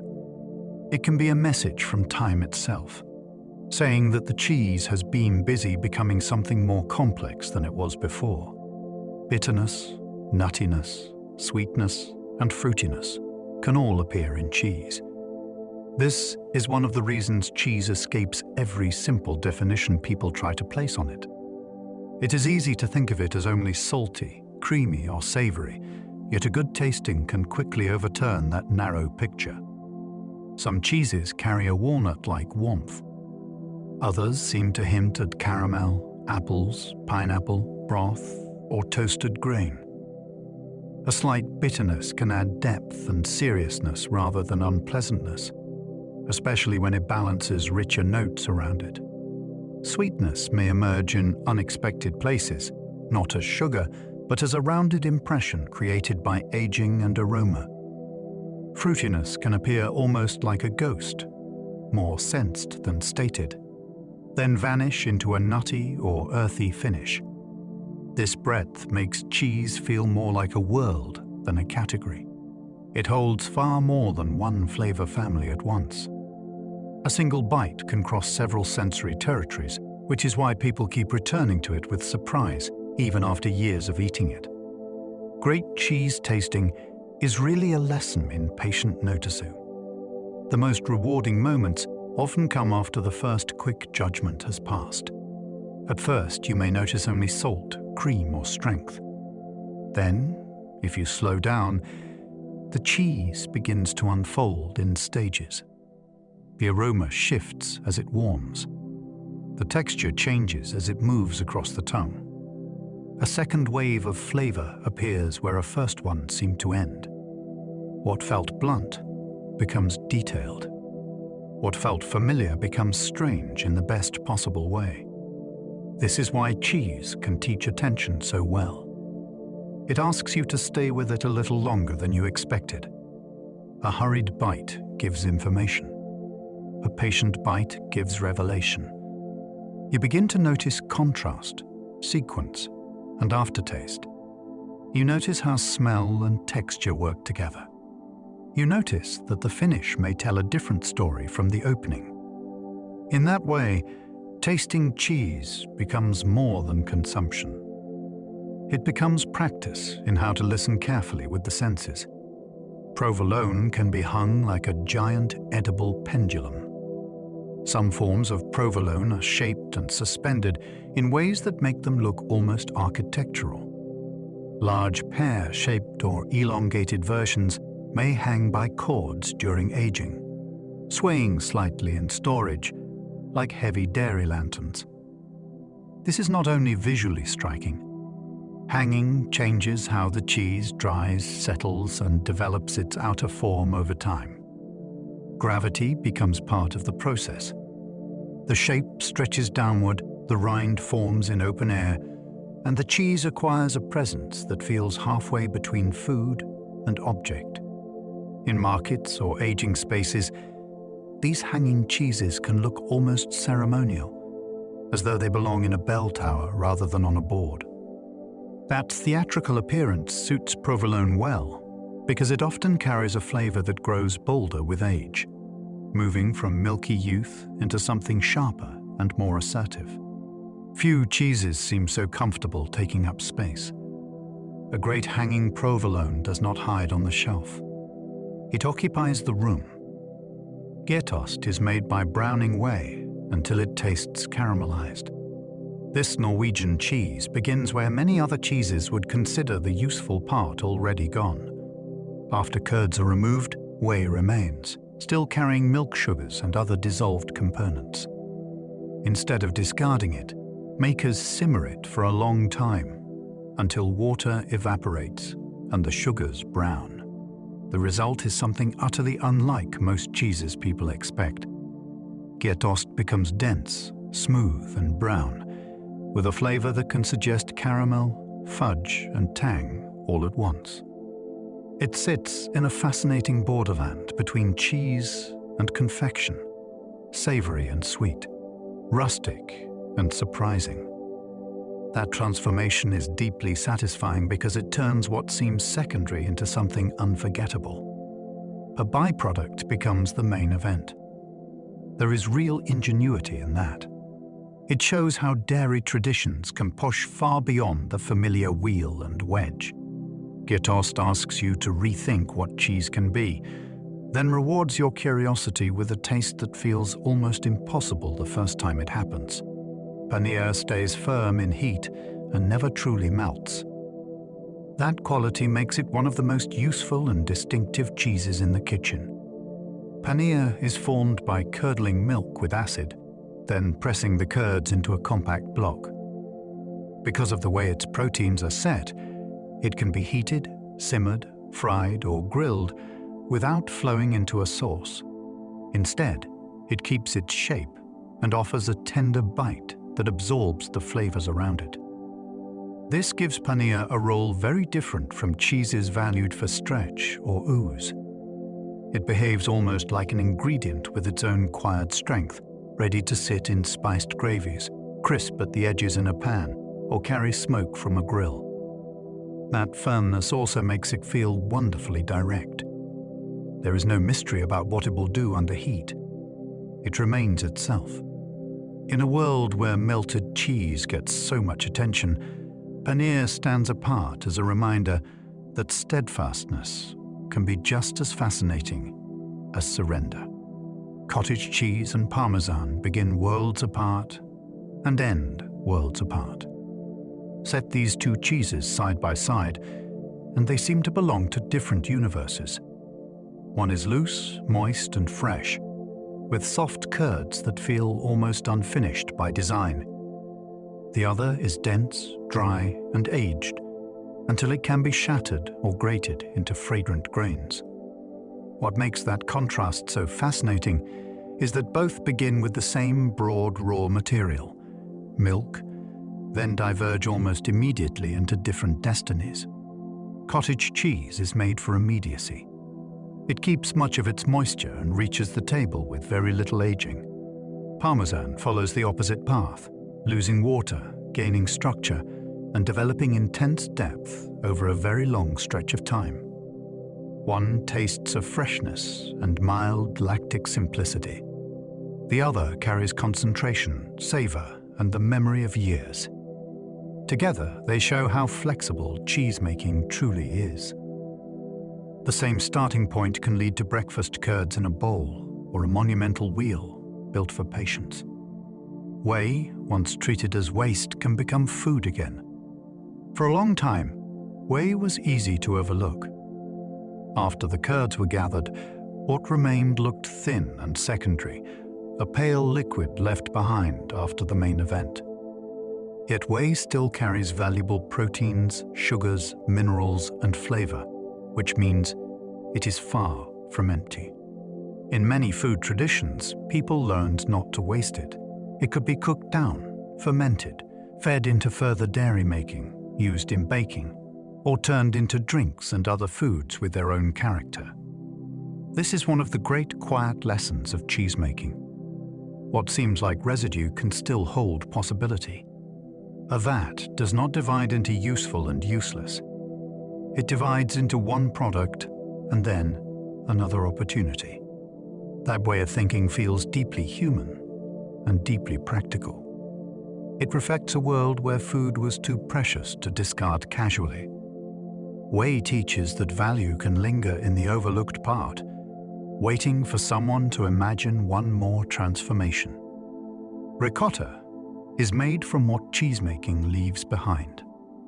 Its very name points toward return, because ricotta means cooked again.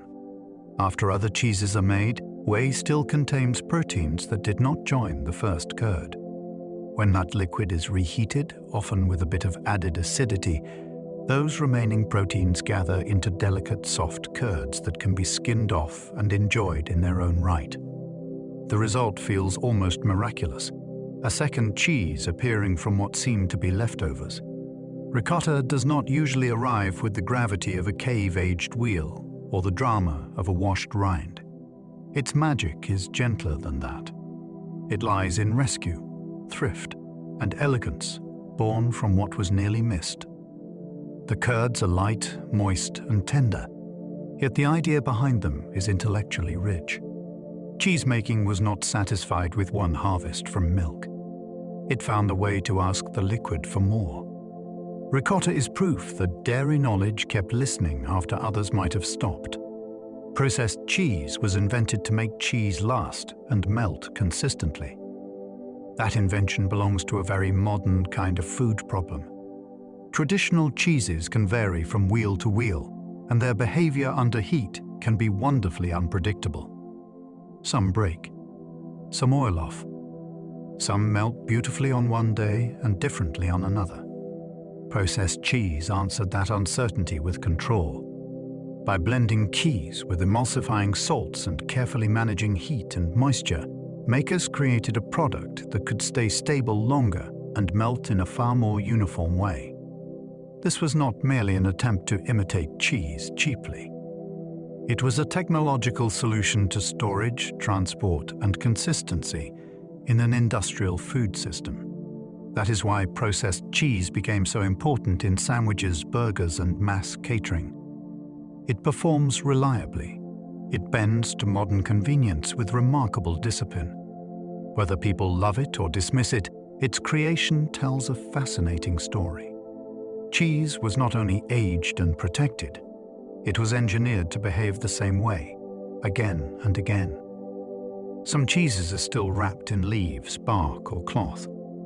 Those coverings can look rustic or romantic, though they often began with practical intent.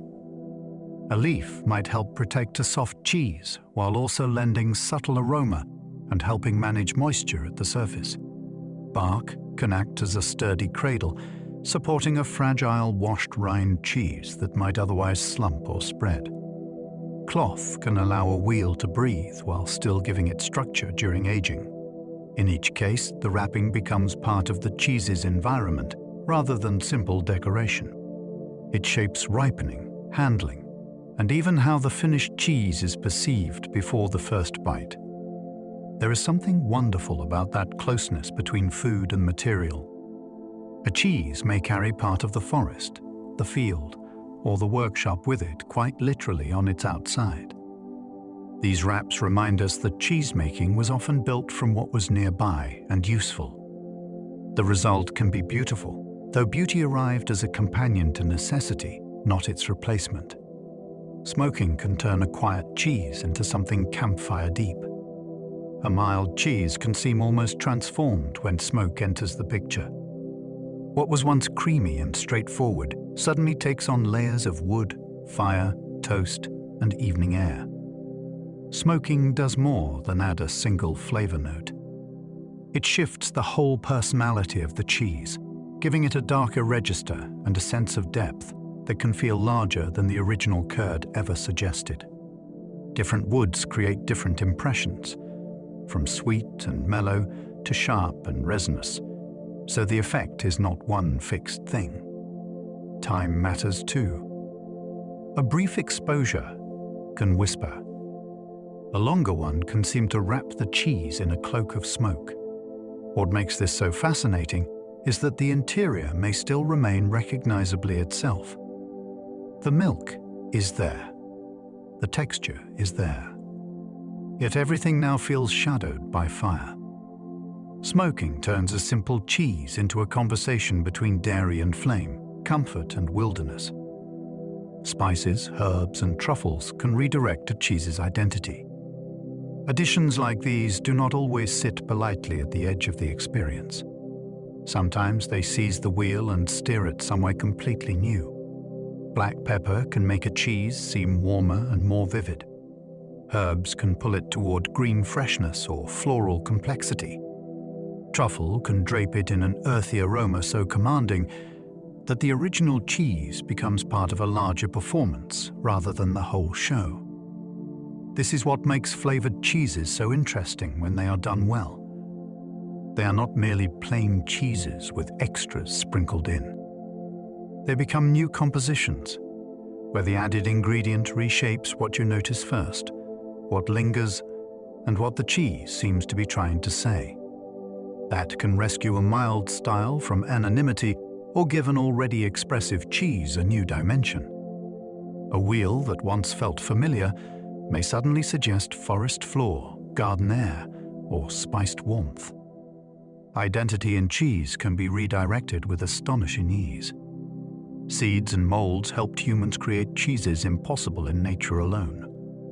Left entirely to chance, milk can sour or spoil, though it does not automatically become the full range of cheeses people now know. Humans changed that by learning to guide living forces with intention. They used starter cultures, which are often linked to a previous batch, to seed milk with the microbes they wanted. They introduced selected molds to create bloomy rinds and blue veining that would not arise in the same way by accident. They repeated methods until those invisible helpers became reliable partners. This is one of the most remarkable things about cheesemaking. It is not just preservation or cooking. It is microbial design carried out over centuries by people who often did not know the organisms by scientific name, yet understood their behavior with real sophistication. Cheese became more varied because humans learned how to invite the right life into it. Entire families of cheese exist because people moved beyond waiting and began directing fermentation itself. Raw milk cheeses can carry more microbial complexity and more debate.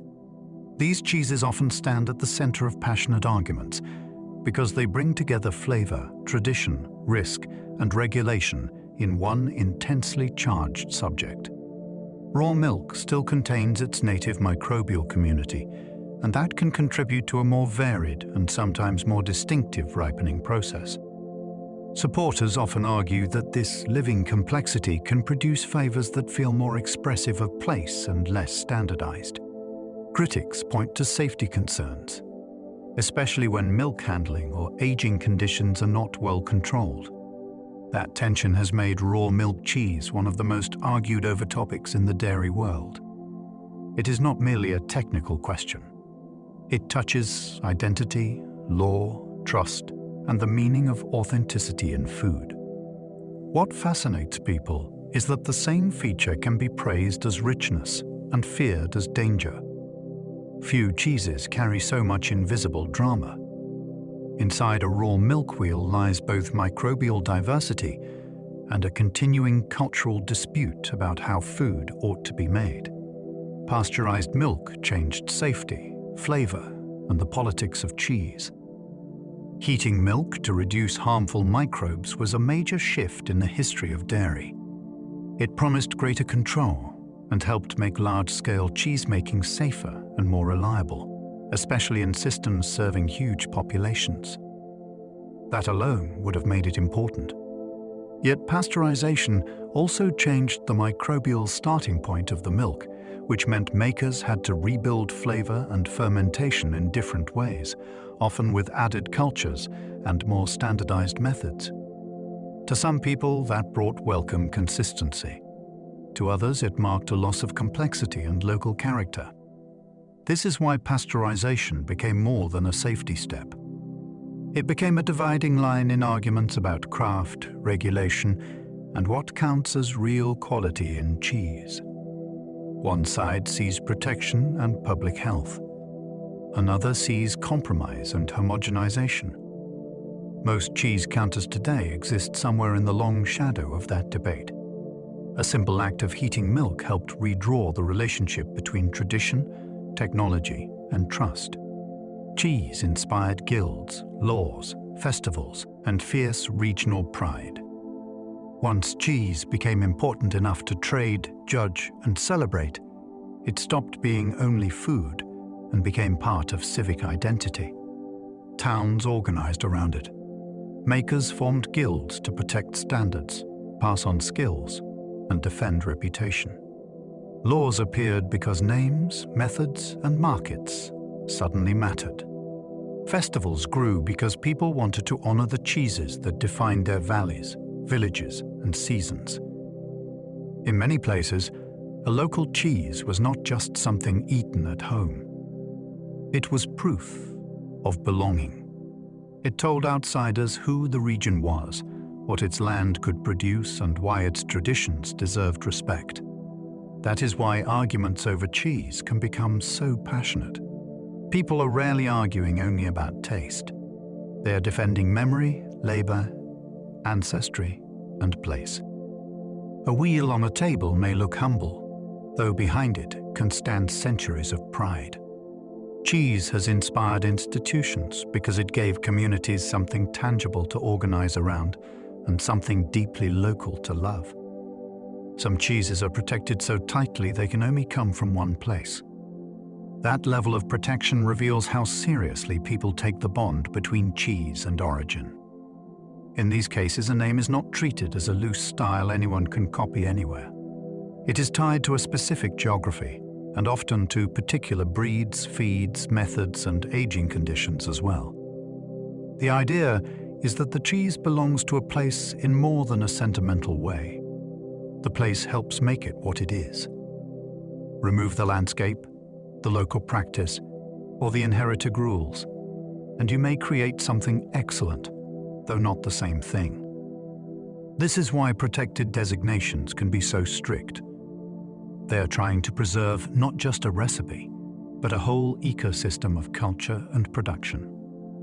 A name becomes a compact between land and law. That can seem almost astonishing in a world of mass copying.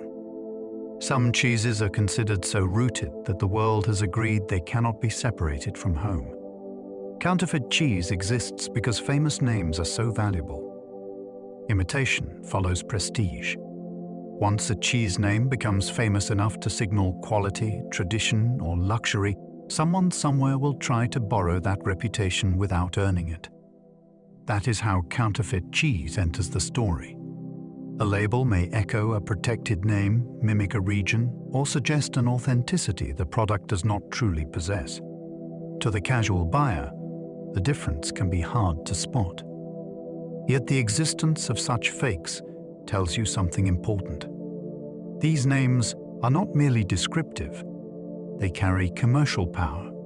People will pay more for what they trust, what they recognize, and what they believe connects them to a place with history behind it. Counterfeiting tries to capture that value without the same labor or origin.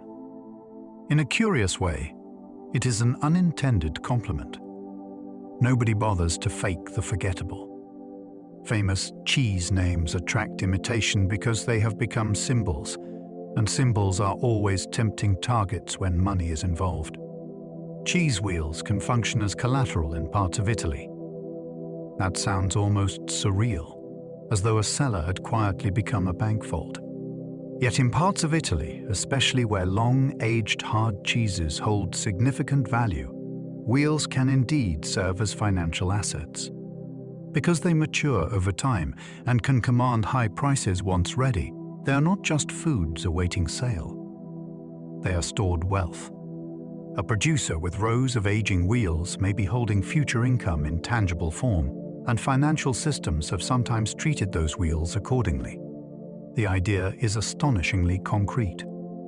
Instead of abstract numbers on a screen, there are actual rounds of cheese resting on wooden shelves, slowly becoming more valuable month by month.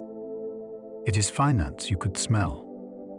This reveals how thoroughly cheese can cross from nourishment into economics.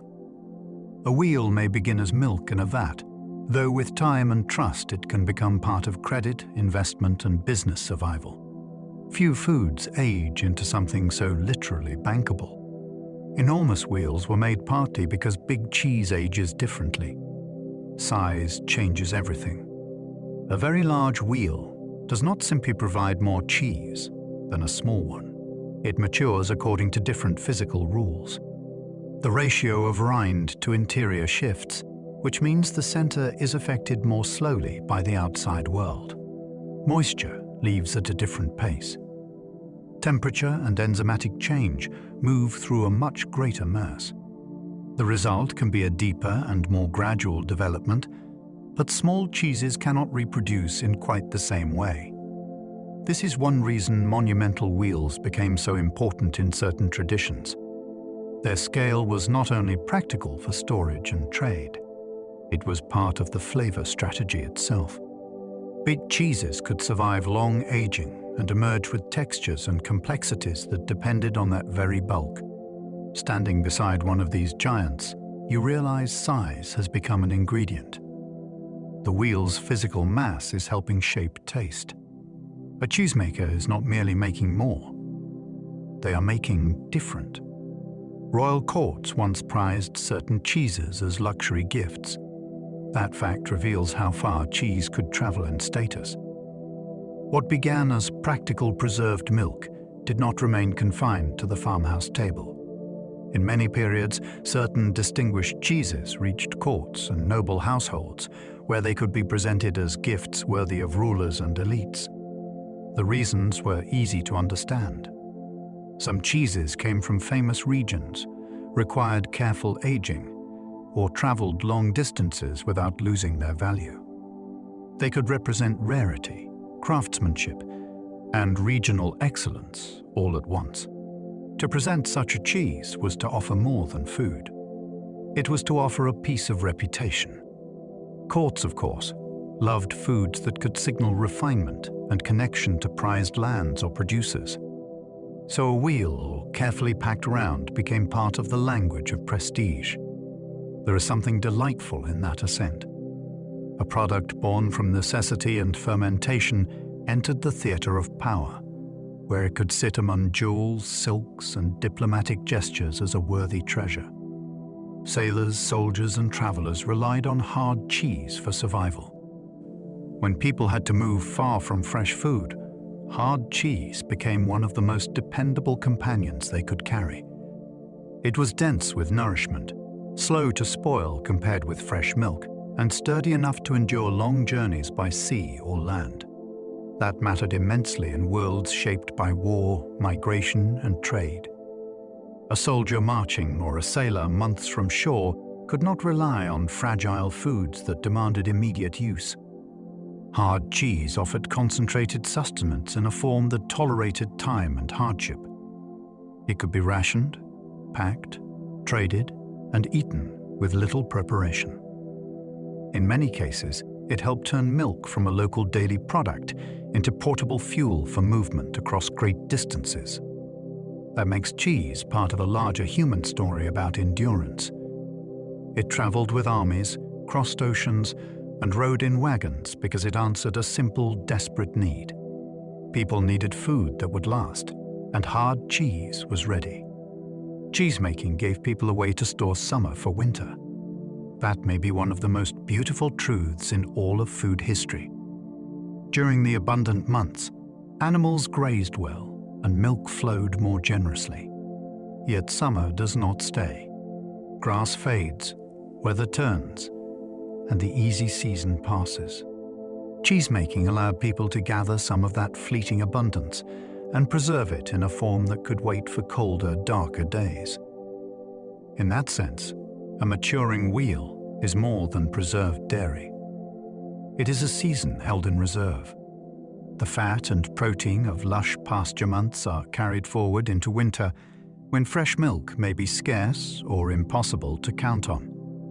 This gives cheese an emotional weight as well as a practical one. It represents foresight and trust in the future. Families worked while the fields were green so that food would remain when the world grew bare. A cellar of cheese was not just stock. It was summer stored against the coming cold. Cheese spread across continents by trade, migration, and empire. Cheese did not stay where it first developed. It traveled with people, and people have always moved for opportunity, conquest, survival, faith, and curiosity. Traders carried cheeses themselves, along with tools and knowledge about how to make them. Migrants brought remembered methods into new lands, then adapted them to new animals, climates, and ingredients. Empires widened the scale of that exchange, sometimes spreading dairy traditions through force, sometimes creating markets and roads that let foods move farther than before. Along the way, cheese changed. Old styles were reinterpreted. New regional forms emerged. Names shifted. Techniques mixed with local practice and became something fresh. That long movement helps explain why the global cheese world feels both connected and wonderfully varied. A cheese can trace ancestry to one region and still develop a different life in another. Every wheel is part of a map, drawn not only by pastures and cellars, but by human movement across history. Every great cheese tells a story about climate, necessity, and craft. No great cheese appears from nowhere. Behind it stands a climate that shaped the pasture, the animals, and the possibilities of aging. There is also necessity, because many celebrated cheeses began as answers to practical problems about preserving food, surviving seasons, or transporting nourishment. Then craft enters and turns survival into art.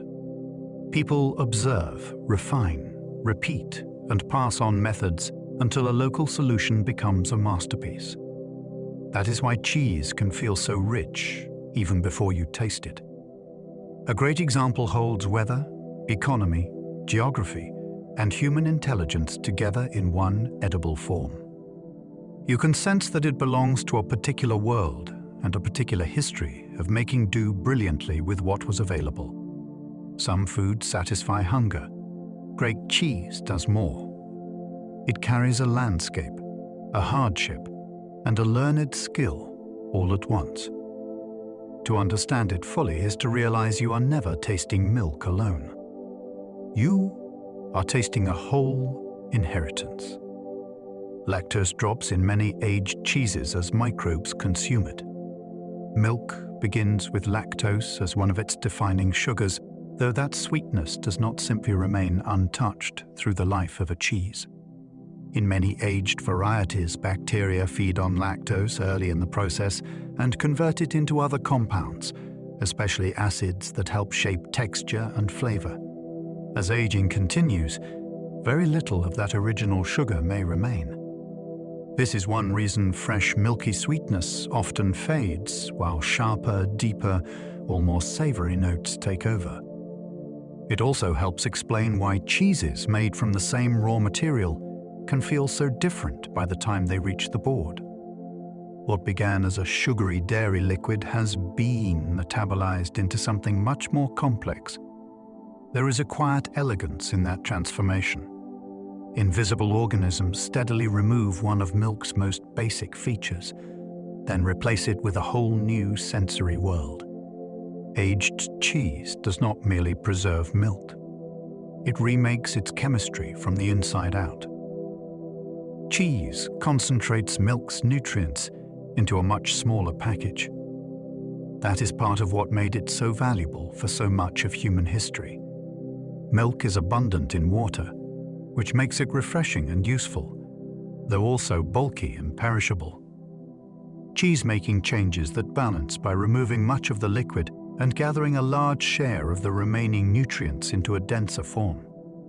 Protein becomes more concentrated. Fat becomes more concentrated. Minerals remain in a tighter, more portable package than they had in the pail. This helps explain why cheese could nourish travelers, laborers, and families through difficult seasons.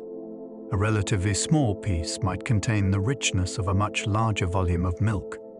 That concentration also shapes how cheese feels to eat. It seems weightier, more sustaining, more complete in a small amount. There is real ingenuity in that.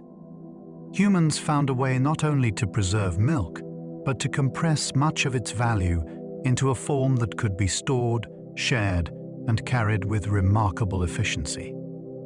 Casein proteins build the hidden scaffolding of nearly every cheese. Without casein, there would be no curd to gather, no wheel to age, and no soft interior to slice through later.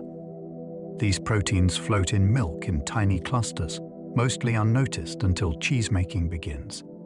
Then, through acid or enzymes or both, their arrangement changes. What had been suspended starts linking together into a network strong enough to trap fat, water, and minerals. That network becomes the framework of the cheese. It determines whether the curd feels delicate or sturdy, open or tight, supple or brittle. From the outside, cheese may seem defined by rind, aroma, or age. Beneath all of that sits this protein architecture holding the whole thing together. It is the invisible engineering of cheese. A maker may cut, stir, heat, and press, though every action is really working on that internal scaffold. The great variety of cheeses begins with many differences, but nearly all of them depend on casein becoming structure rather than suspension. Fat carries flavor, but water content shapes the whole experience. People often praise rich cheese by talking about fat, and for good reason. Fat holds and releases many aromatic compounds, giving cheese fullness, pleasure, and length on the palate. Yet fat alone does not determine what the experience will feel like. Water matters just as much in its own way, because moisture influences texture, aroma release, firmness, and the speed at which flavor unfolds in the mouth. A moist cheese may seem lush, cool, and immediate. A drier one may feel concentrated, crumbly, and slow to reveal itself. Water affects aging too, guiding which changes continue and how intensely they proceed. This means the soul of the cheese is not just richness. It is balance between what remains liquid-like and what has been concentrated away. Fat gives opulence, though water gives rhythm. One carries flavor. The other decides how that flavor moves, lingers, and finally disappears. Great cheese depends on both working in quiet partnership. Cheese can pair with fruit because chemistry loves contrast. A slice of apple beside a salty cheese can feel almost magically right, though the magic has clear sensory roots. Fruit brings sweetness, acidity, and bright aromatic compounds that can lift and sharpen the richer, denser qualities of cheese. Cheese, in turn, offers fat, salt, and savory depth that make fruit taste fuller and more vivid. Each one throws the other into better focus. Pear can flatter a Brie cheese by softening its intensity. Grapes can refresh the mouth after something firm and aged. Figs can deepen the sense of richness while also adding gentle sweetness.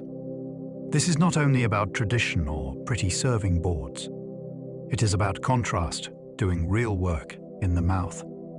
The meeting of creamy and crisp, savory and sweet, dense and juicy, keeps the senses awake.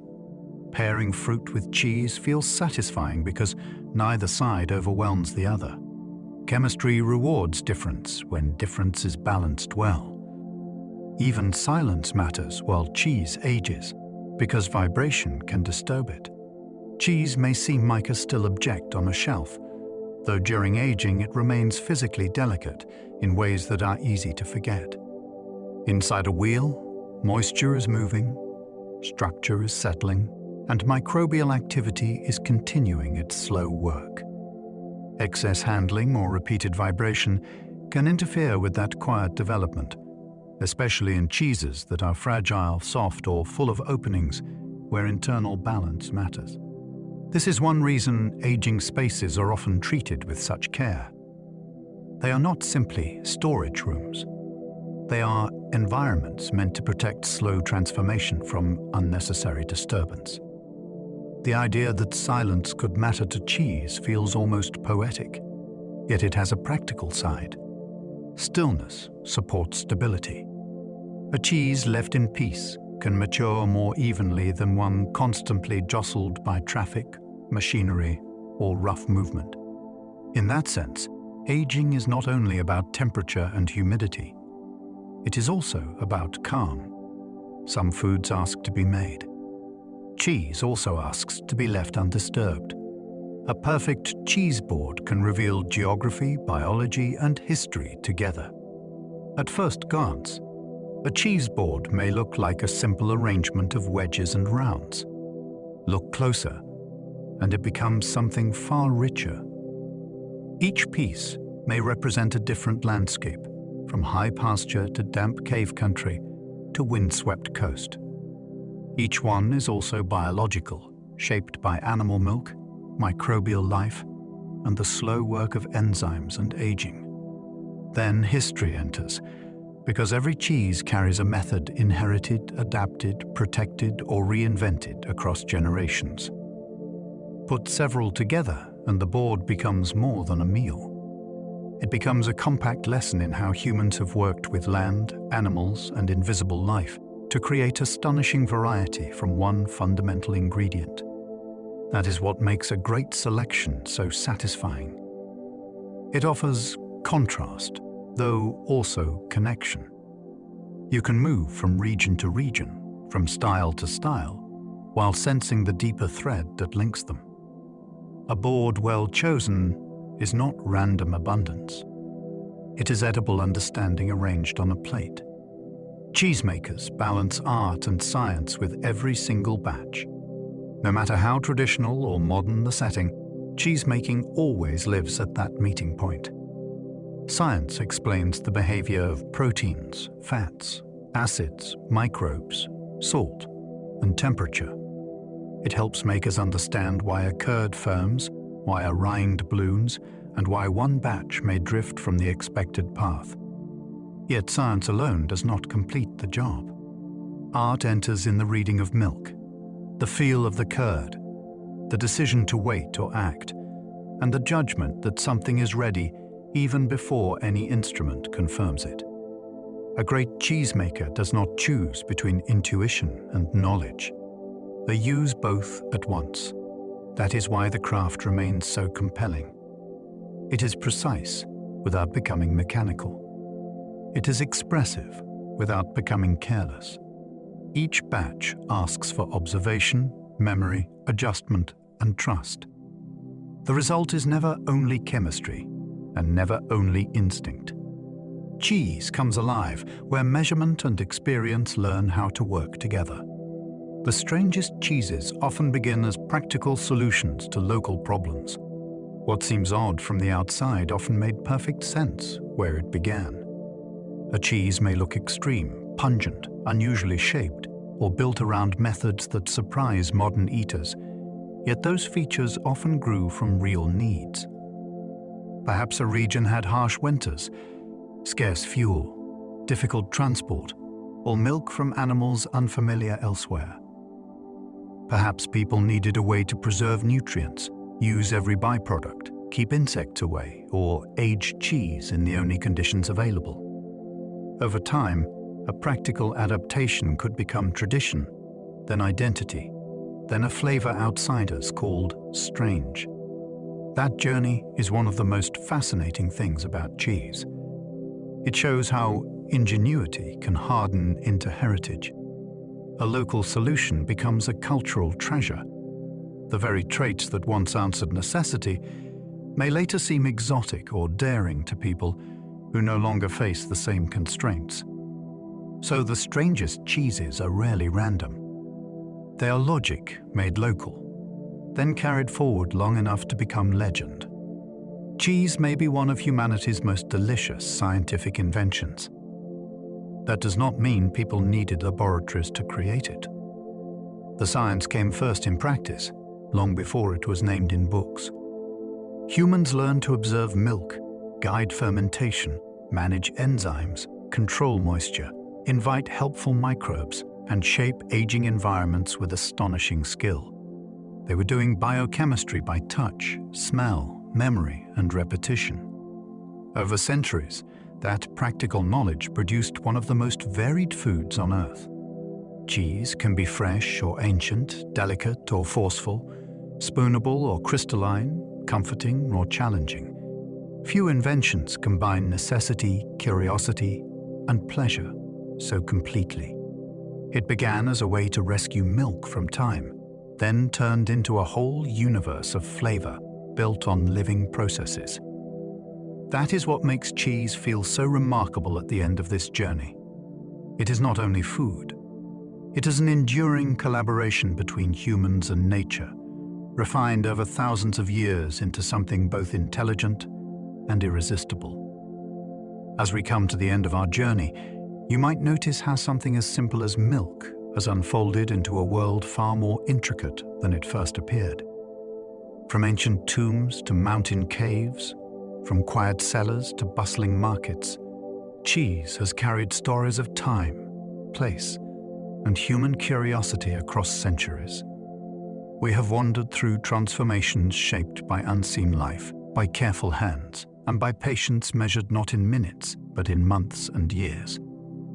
We have glimpsed how landscapes can echo in flavor, how tiny changes can ripple into something entirely new, and how even the smallest details can shape what eventually reaches the plate. Now, there is nothing more you need to hold on to. Let those ideas drift softly away, like a wheel resting in a cool, quiet room. Let your thoughts slow, as if time itself has stretched out gently. There is no need to follow every detail anymore. Just allow the sense of it all to settle, warm and steady. If you have enjoyed this journey, you might consider subscribing or leaving a quiet thought below. And if you find yourself still awake, there will be another gentle story waiting for you on the screen. But for now, simply rest. Let your breathing soften. Let your body grow still. And as everything around you fades into calm, allow yourself to follow it, slowly and comfortably, into sleep. Sleep well, and good night.